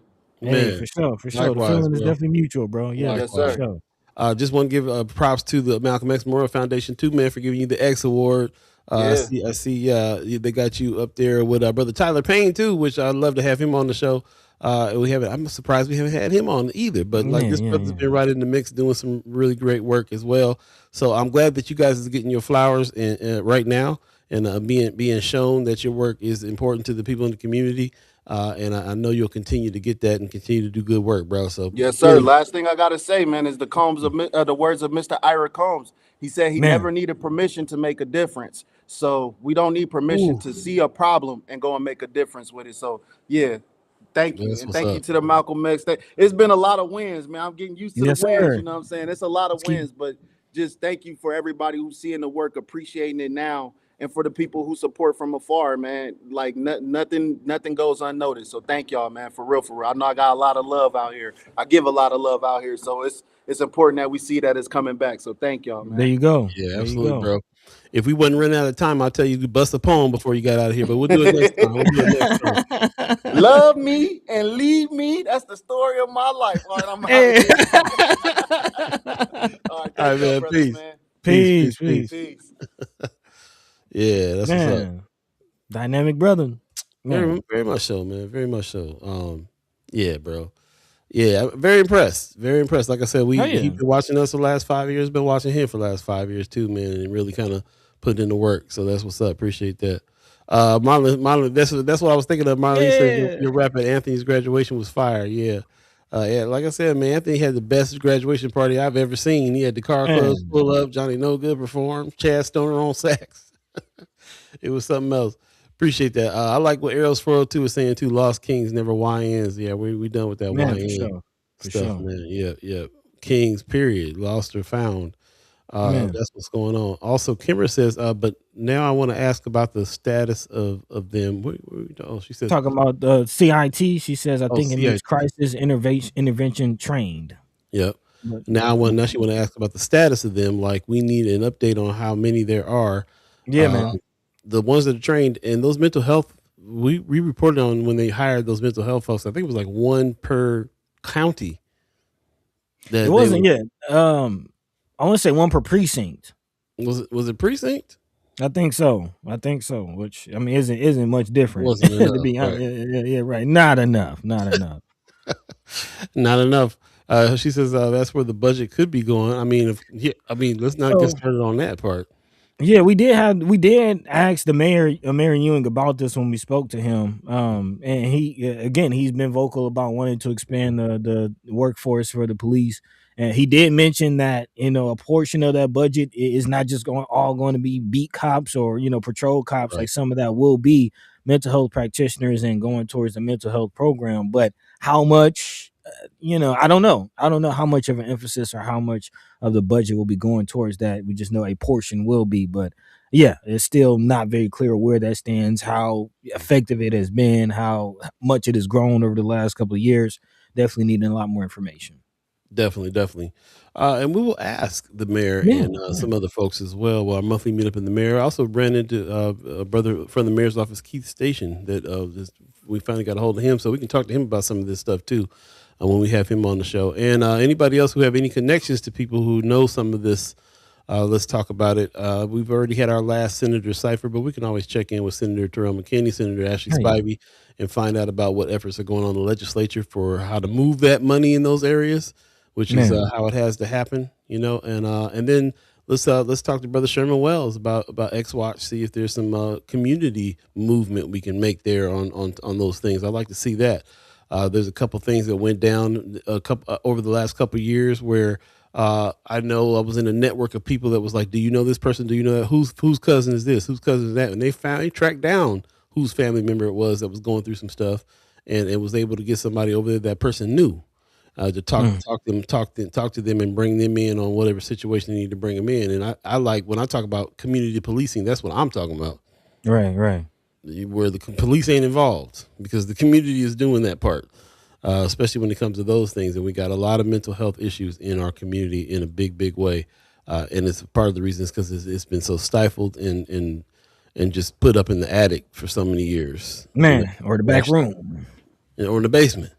Get the crazy uncle in the basement type of deal. So, yeah, it goes down. And I'm really interested in that stuff he says about misdiagnosis, too, because that's happened, too. It's happened in my own family. Misdiagnosis causes health professionals to give you medication that doesn't necessarily fix the thing because you've been misdiagnosed. And now you have a secondary problem because you've taken this medication that don't match nothing and so on and so forth. Throwing your chemical balance all off. Kimmer Snipes in the chat is saying, talking about the Sona banquet was last night. Yep. Let us know. I can't wait to hear about that. We'll talk about that a little later on. She says it was our 60th anniversary. Says Gary Castrick did an amazing presentation on Black people from South Omaha who made it to the national stage, many of whom grew up in Southside Terrace. Interesting. Okay. Yeah. My dad is a graduate of South High. All right. Shuffle the deck a little bit. Okay. Gremlins. Yeah. The Gremlins came in, threw me out, let me back in. That's what it is. Let's take a quick break. Maybe the Gremlins is telling us time for a break. We'll be right back. Yeah, maybe. Stay tuned. You're listening to First Sky Omaha in the morning. Paul B, that's me, buddy the guy. That's him. Stay tuned, y'all.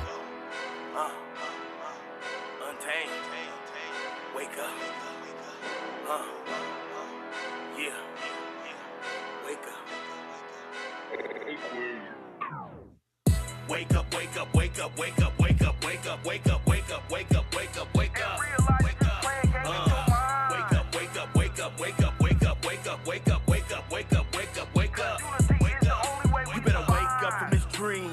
Life is not what it seems. This culture's not your reality. You better unplug or be a casualty. Cause the life that we lose in the drugging and boozing is keeping us off from our greatness. We gotta spread the love and stop hating. Then rearrange these front pages. From murder and death to building our wealth. We moving in stealth. Milking the game till there's nothing left. And teaching my people to love themselves. I'm crashing on competition as an interview. We're turning up the heat for Omaha Freedom Festival's night concert with Carrie Hilson, Life Jennings, and R&B superstar and Grammy-nominated Nivea, hosted by Josh Jones and music by DJ Chang. Don't miss one of the biggest R&B nights Omaha has ever seen. Join us Saturday, June 13th at Jean Leahy Mall Pavilion. Doors open at 7 p.m. Concert starts at 8:30 with fireworks after. Tickets at OmahaFreedomFestival.com or in person at LaFleur's New Look Fashion. Celebrate culture, music, and community at the Omaha Freedom Festival. Welcome back. First Sky Omaha in the morning. I'm Paul B. He's Buddy to God. We're going to have Brother Calvin Williams on next week to talk a little bit about the Freedom Fest, everything that's going on with Freedomtainment. And you know that we have some tickets to give away for that night concert as well with Life Jennings and them. We're going to give a few tickets away and talk about what's going on there and the efforts behind bringing major artists to Omaha, which I feel like we really need. We really need that. Yeah, man, you got to see it. Got to see it to be it. So, people don't really think about that. You just think about it as entertainment, artists that you like coming to town. But what if your kid is a musician? What if somebody is aspiring to be in the music business? They got to see major artists come to town and see what it looks like on that level.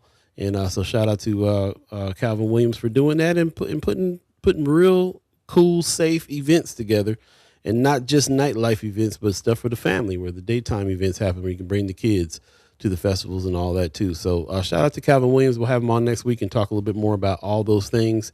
And again, this is a Love Supreme Friday. So if you have things going on this weekend, please put them in the chat. Please put them in Friends of First Sky Omaha. We want to see what's going on. You going to Benson First Friday?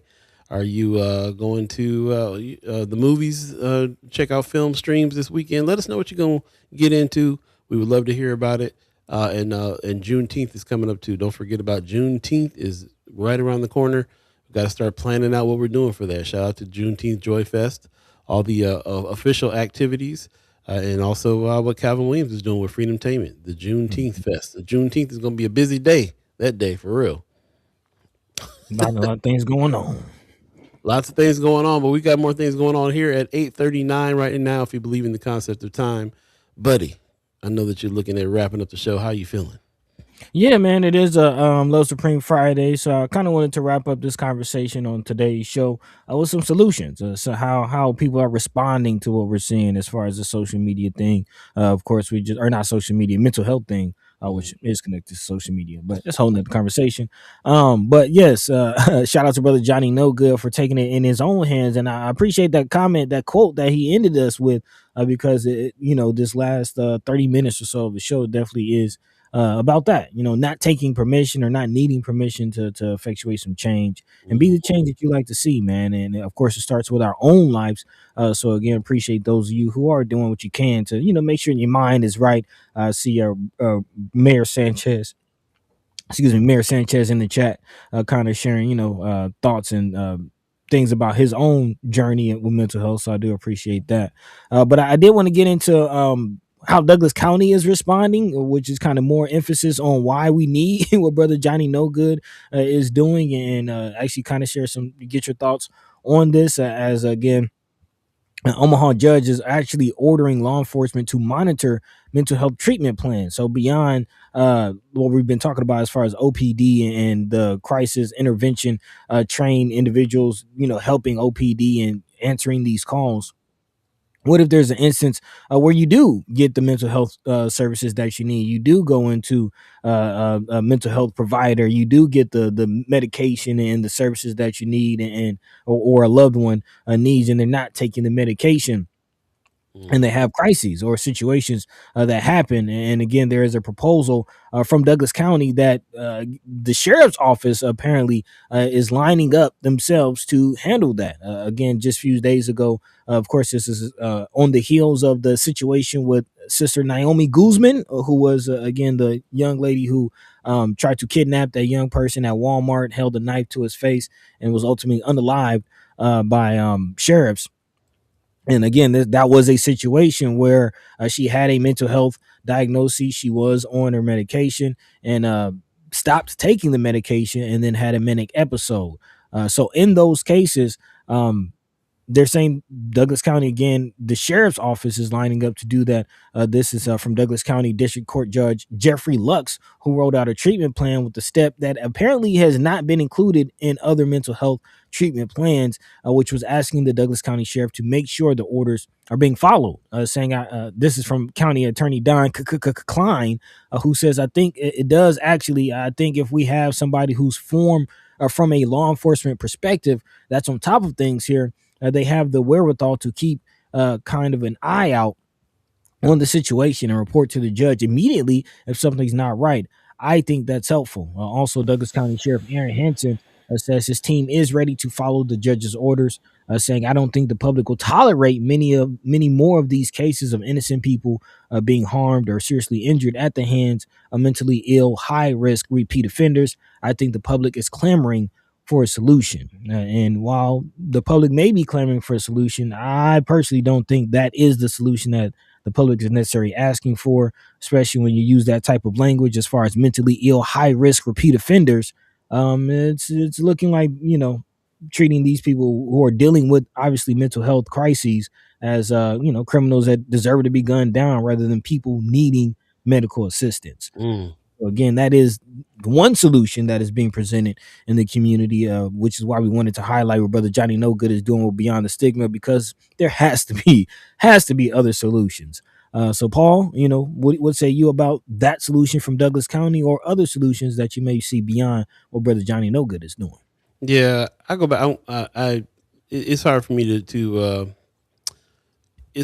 to say anything reasonable around this particular point here, because like you're saying again, I don't think that's the solution, although I have to live in the world that is what's happening. We do have police responding to these things if they whatever it is that they need to do in order to de-escalate is kind of what needs to happen. But again, more training, the answer, maybe, I'm not sure. these laws that Klein is now putting on, and the fact that it's that they talked about law enforcement, and then later on they're talking about the sheriff in them who's supposed to be handling this. In the article, in another article, the sheriff is saying they've already been working on this to comply, to make sure that these people are taking. I don't know what they plan on doing, because what the faith that I have in what goes on in the sheriff's department in particular, I just don't know what that means all the way. We can all start with the fact that we would love to make sure that we help mentally ill people, people that are suffering with mental illness and other situations, to get some kind of help, and to make it so that when things escalate, manic situations happen, things escalate, that we can figure out how to keep the public safe from that situation. But it's also not the case that we got, stark raving mad people running around trying to do something to people all the time either. Right. And for that to be painted that way is just unfortunate, even though it is needed. There is some things needed there for people to be able to get some kind of help, and for the public to be safe. So again, man, I think the answer is like you're saying, there is other solutions. There has to be other solutions. It can't always be, a show of force by the force all the time, and that be the first go-to. We all know that if the current attorney, county attorney is saying that to the current county sheriff, what that ends up being for us, no matter the intention. Right. So it's a tough one. Like I said, I can't say anything reasonable about it. I'll put it to the chat. Like, what do you think? What do you feel? And what does this mean? I also really was interested in the judge that decided that had to happen as well. Mm-hmm. And why? And who else would the judge say that to? Who else would the judge say this needs to be enforced? Make sure that it's enforced. And what was the purpose? What was the reason behind that judge feeling like that judge had to say that in the first place? Like, what was the pressure there? We've talked about a lot of violence that's been happening, especially mental health breaks and things like that that's been going on, even though as a whole crime is down. We've been hearing a lot more situations where those things are happening. But so I guess that's the reason why everybody's speaking on it the way they are. It's the only thing I can really think of. But what is that going to lead to? It's unfortunate that we feel like it might lead to more harm than good. Mm-hmm. It really is. It really is. I will say there is no one sweeping answer to all of this. I think the biggest thing is, for me, it goes back to the community and how there's something about the stigma and how we view mental health and people's battles with mental health. Because even in this case, again, this is a judge ordering and forcing Douglas County Sheriff to make sure people are taking their medication. And again, I have family members who, have been diagnosed with schizophrenia. I have people who are close to me, family, friends, distant relatives who have lost battles with suicidal ideations. So this is something that it does hit close to home. And I have experienced and witnessed people not taking their medication because of the stigma that comes along with it. I don't want to feel like something's wrong with me, or I don't like, so they don't take that medication to try to feel normal, which, whatever normal is, that's a whole nother conversation. Right. But again, a big thing about it is the stigma, and not just the medication aspect, but the police aspect. A lot of times police are responding to how the call was made. You know what I mean? Right. You kind of mentioned that earlier. We can help a lot in, how if we do have to call police, kind of reiterating, like, don't harm this person. We just want them to get some help, not treating everybody dealing with the mental health crises as a threat or as just something that needs to be a dog that needs to be put down in the street, which is unfortunately sometimes how this thing is treated. But before we get to that, I do want to put out some things and some resources for those who might see some signs, might be dealing with some symptoms before we get to the crises. That's really kind of my biggest thing, is how do we get ahead of this thing? Because when you have an instance where there is a crisis where, there's a child with a knife to his neck, it's kind of too late. So how do we get ahead of these things and help with people? So some of the things that I know help me, first of all, some of the resources out there. This is actually report from the North Carolina State University, who is talking about, acknowledging this month being Men's Mental Health Awareness Month and why it cannot be ignored, why it's so important. But they do have some resources, of course, throughout today. We talked about 988, but there's also a SAMHSA helpline. That's SAMHSA. That number is 1-800-662-HELP. Again, that's 1-800-662-4347. That line is for mental health and substance use support, which is actually something Brother Jonny Knogood had talked about earlier. We can maybe drop this line in the chat. 1 second. What's the name of the organization? It's a SAMHSA helpline, SAMHSA helpline. Just drop that into the chat. Also, for those who might need some mental health resources, we do have a community resource page on First Sky Omaha.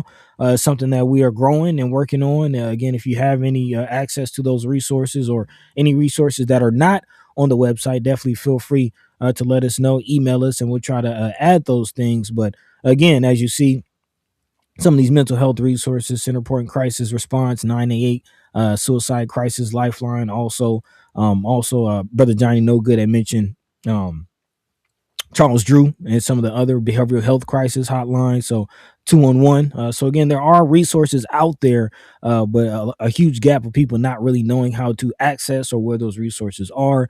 And again, trying to maintain. So again, if you know some of those resources, definitely email us and we'll try to add those to our page and please spread the words on that. But beyond that, just some of the things that I like to do, of course, for me is art and nature. Those are the biggest things that I personally use to kind of decompress. And when I'm kind of feeling my mental get a little heavy, I'll either, I'll be honest, I'm a Cancer, so isolation, I go into my crab shell sometimes, but that helps. Kind of re-energize myself and then go out and go amongst my people, my friends who, might be at the studio or wherever I like to socialize. I find myself there a lot of times, even when I'm feeling down, to recharge. But beyond going into the arts, listening to music, actually, I did want to give a shout out to the play. We kind of talked about this at the Union, Being Black Outside, which is kind of, again, engaging with art that also deals with some of the things that Stigmatized kind of help decompress a little bit. So again, shout out to Denise Chapman and everybody involved with this film. Go see a play, or this play. Go see a play. Go to the theater, support the arts. Go look at some paintings. Also, we had talked about the garden earlier. That's something that, again, I find myself doing a lot, especially in Georgia, a state that has a lot of huge parks. A lot of it's they call Atlanta the city in the woods. A lot of trails and throughout Atlanta that I find myself just walking through, even alone. Sometimes just walking through these trails, taking in the fresh air, listening to the birds, just thinking and decompressing a lot. That helps me a lot. So we just saw this garden, $11.3 million garden. Maybe go check that out. Smell the roses, if you will. Get some fresh air and check out some nature, man. Touch some grass, if you will. So yeah, those are kind of my suggestions. Paul, we got Lawrence and Gardens, of course, that is a place that you can kind of retreat to as well. They're the ones that's behind this new garden. That's the Polina Garden. That's the Polina Garden. That's over in by Leavenworth, 13th Street area. So definitely go check it out. We got a lot of areas like that. There's a lot of stuff going on with Jean Leahy Mall that's happening there downtown. We got a lot of places that you can kind of go outside and definitely check yourself. So I appreciate that we have those, and I hope that we keep using them right.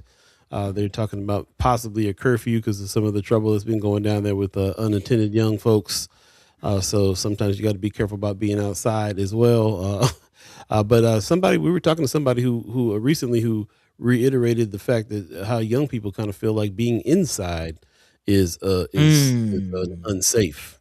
They're in schools with people all the time. They have shooter drills and stuff going on in schools. The pandemic, all kinds of things that have turned young people's heads into kind of feeling like they're unsafe inside. And so they're doing a lot of congregating and a lot of stuff going on for better or for worse on the outside. But it's all just about balance. So hopefully they can figure out how to keep on having those safe spaces without over policing us while in the process. That's kind of what I'm looking towards as well. There's other resources out there that we didn't really get to talk about too much. There's one that's a wellness expo that's coming up June 26th. UNMC and Molina Healthcare and Charles Drew have teamed up. Also 75 North. This is open to everyone from 1 to 5 at Highlander Accelerator. June 26th, and a fun afternoon for the whole community. So you can learn about healthcare. You can learn about some of these resources, wellness, education, all raffle prizes, all kinds of stuff going on here too. So they're trying to make it a little bit of an event, a fun thing for you to come. An expo of wellness. Invest in your health. Empower your community. So shout out to the health organizations that are putting this thing on, and also, like I said, shout out to Charles Drew, who is a major force in our community, especially in the Black community, especially in the community of North Omaha. They have a men's mental health month a post that they put out, just reminding people that this is what it is. You don't have to carry it alone. Support starts with conversation. We've been bigging up Charles Drew when it came to the mental health resources they have there. We even have people in our own crew that needed to go talk to him, and they came back and said they were really helped by the brothers over there at Charles Drew as well. So that you can't have a health facility in the hood without having a mental health arm to it. You definitely need to have some resources there for people. So there's some of those in case you're in any kind of crisis. And again, we have this motto: live alive with one another. This the motto behind my whole organization, People in the Sevens. It's about being face to face, getting together, and spending time with each other. And you do that so you can kind of not just be in your own head. You need to hear other folks' thoughts. You need to see yourself from the outside. You need to do all these things in order for you to kind of keep a balanced mental picture of what's really going on around you.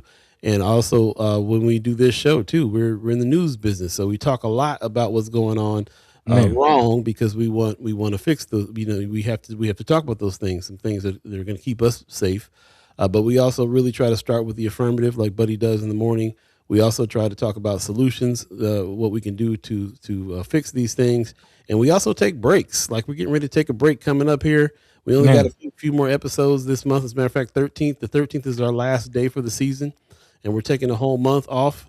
And I bet you I won't know much about what's going on in politics that month. Man, gonna unplug. We got to unplug, take a break. I would like it to be a month of creation for me. I'd love to work on music and work on some art stuff all month long, cut some film, and do some other things. Spend time with family. We're going out of town. We're going to go see some family out of town and so on. So when I think about that type of thing, that's where I'm at right now. I personally am in a position where a lot of my really close friends and family are in other states. And I really am looking forward for me and my family here to go to these other states to get back with that family and do the things that we all did as a family. Which was music and creation and all kinds of things like that. So just doing that is a lot of what I'm about. Also, I've been out of town on vacations, visiting family, head in what I got the Gremlins on the live stream and so on and so forth. It's also a mental break that you got to take. It's not just a physical break. You also have to release yourself from that situation too. I was just talking to a friend of mine last night in New York that just came back from Japan. And she said that's what she had to do. The job that she's working at a museum in New York, and it's just like I had to get out of that headspace. I totally immersed myself in friends and artists in art world in Japan, and got away and she said she went to 13 different cities in Japan and really kind of immersed herself to get her head out, because sometimes it takes that much movement in order to get your head out of space. So if you don't actively have some mind control and actively try to put something down, stop thinking of work, put it down for a minute so that you can really concentrate on something else. Helping other people do stuff is always a good way to get out of your own head and your own stuff. Teaching kids something is another really good way to get out of your own head and figure out the motivations of the kid that you're trying to show something to. And lately I've been trying to not teach anything other than joy when I'm with the littles, because they don't get enough of that. They don't get enough of what's fun, what do they like. They don't even know. It's a lesson after lesson after lesson to try to beat everybody and get ahead. So a lot of time I'm trying to reconnect with what it is that I think is joyful and fun, and try to relate that to others, to especially young folks. It's kind of the world I want to live in here. So that helps me with my mental health. I would love to hear from you. in the chat or in Friends of First Sky Omaha, or just even an email. Let us know what you do for your own mental health. Give us some suggestions that we can kind of pass around to folks too, and let's keep talking about it. Let's keep talking about where we can have it. For sure, man. Well, we down to about 1 more minute left in this thing. You mentioned a break. Definitely looking forward to a break myself. Man, we got 3 episodes left. 3 episodes left. That's it. So we do have some guests still slated for the rest of this season. So definitely don't worry, look out, and we will also be continuing our weekly wrap throughout the break, which actually will be coming out today at 4 p.m. So look out for that as well. And yeah, man, I think that does it. You got any more haps or anything else you want to let the people know before we get up out of here? No, we'll put the rest of the haps in friends of. I just wanted to give a shout out to the folks that are in the chat still. Ariel's 402 says, if you're a naturist, hug a tree. Go barefoot. We talk about earthing. Put your feet on the grass for sure. Lay in the grass. He says that same feeling that you get when you reconnect with Mother Nature by putting your toes in the sand and water. Boy, I can't wait to get my toes in some sand and water. I'm missing that big time. He says if you believe in that sort of thing, for sure. How can you not? Actually, go ahead. Really to Ariel's 402. Speaking of getting on the nature, it helps me, get on that golf field, man. Let's go smash some white ball. Let's get around there this weekend. Get out there and touch some grass. Yeah, ain't the Gene Haynes Open coming up? Yeah. Look into that. Michael Watson in the chat says, bring back Mad Dads before city goes crazy with curfew. Bring back something. Bring back something. Yeah. Remember Mad Dads? Ariel's 402 says, thank you, First Sky, for matching my demeanor. Calm, cool, collected, and ready to get down to business. Thank you. Hey. Yeah, brother. Love. I like that compliment. That's my favorite right there. Yes, sir. Pop says, I'm so looking forward to your visit. Can't wait to see you guys. Yeah, I can't wait to get up there and see you, Pops. It's going to be a fun, good time for real. Yeah, man. Marlon says, I'm still waiting for my invitation to come on the show. Marlon getting a little taste of TV. He's like, I'm ready for my debut. Got you, Marlon. Where's the lights?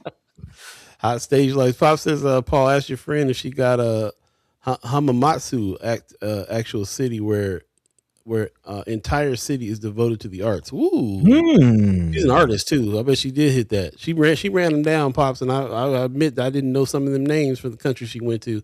But yeah, we'll talk more about it. I'm gonna check in with her on some things too, for sure. Also, Marlon says, I listen to my music and watching movies for my mental health. There you go. Me too, Marlon. Me too, man. When I need to really decompress, I'm ready to put everybody out the house and just be me and put on my old films and sit there and watch some films and get lost into them. I'm definitely a film dude, so that's definitely part of my mental health for sure. Yep. There you go. Appreciate that. Thank you guys so much. We're going to go ahead and get out of here. It's 1 minute past our agreed upon time. Thank you so much. Oh, Kimber says heading to Sienna Francis Health today.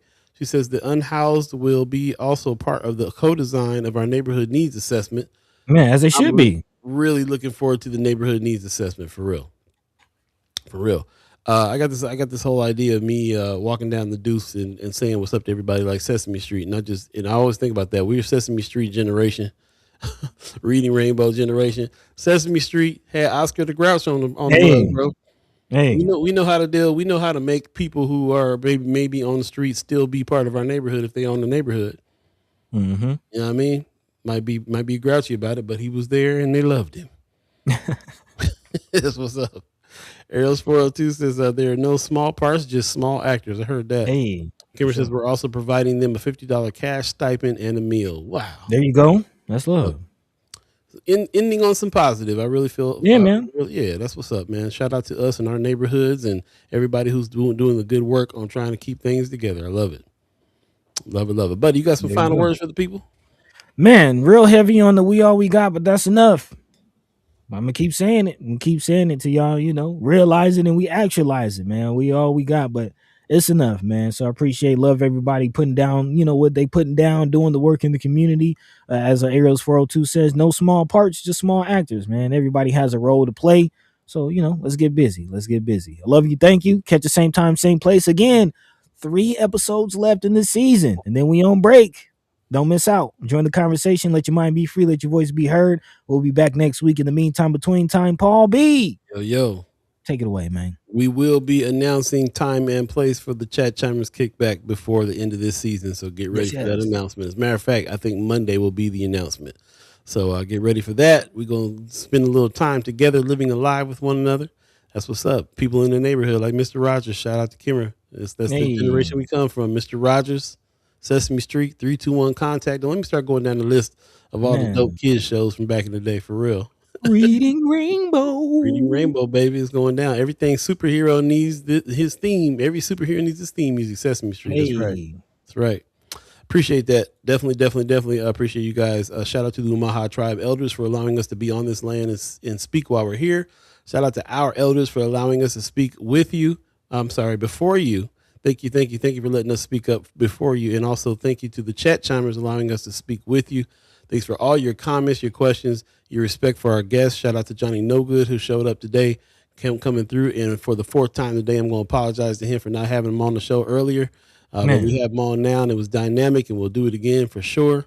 We appreciate everybody that's joined us and stayed the 2 hours with this show. And if you miss any parts of it, please go back to YouTube, check it out, and then give us a like and subscribe over there. Also, shout out to all of our members, the $10 people, the $25 people, the $50 people. Thank you. Please consider, if you have not become a member of the channel and a reoccurring member where you can do a little donation to us each month. We highly encourage that you do it so we can keep this going. Definitely need to keep this rolling. So please do that. Go to firstskyOmaha.com and hit the join button. Become a member or a sponsor of the channel if you can. Like Jonny Knogood said, money's good, but any kind of support is what we're all about. We're out here on a mission, and it ain't to get rich doing this. So it's just for us to sustain. So we appreciate everybody who is sustaining us financially, but also everybody who sustains us in the chat, everybody who sustains us by spreading the word around town and continuing on with this conversation. So very much appreciate all of you guys. And we will definitely check you out on Monday. I believe that we will possibly have Julian Young on Monday. So we're still tentative. It's still a tentative. We haven't locked it down yet, but we did talk about it and close to getting him locked in. So we'll have 3 more guests next week, and then that's it. That's it. And so, yeah, man. So it's been interesting. Let us know next week. We want to hear if you learned anything from the Follow the Money season. If there's anything that stood out to you, we'd love to hear from you in Friends of First Sky Omaha or even on the chat when we're live. Let us know. We're definitely going to be reaching out and doing some surveys and stuff on the weekly wrap about that, whether or not you were able to increase your knowledge or your understanding about what's going on financially in our world and with ourselves, because that's what this whole season Follow the Money has been about, and it's been all over the place, but we're going to try to wrap it up next week in a real way. With that said, take care of yourselves. Again, you might want to take your umbrella out, even though it's going to be pretty warm out. It is springtime weather. Get ready for that. But whatever you do, be safe and take care of yourselves, take care of each other, and we'll see you on Monday. Have a great weekend. Peace. By the way, Vanglorious, this is protected by the red, the black, and the green. At the crossroads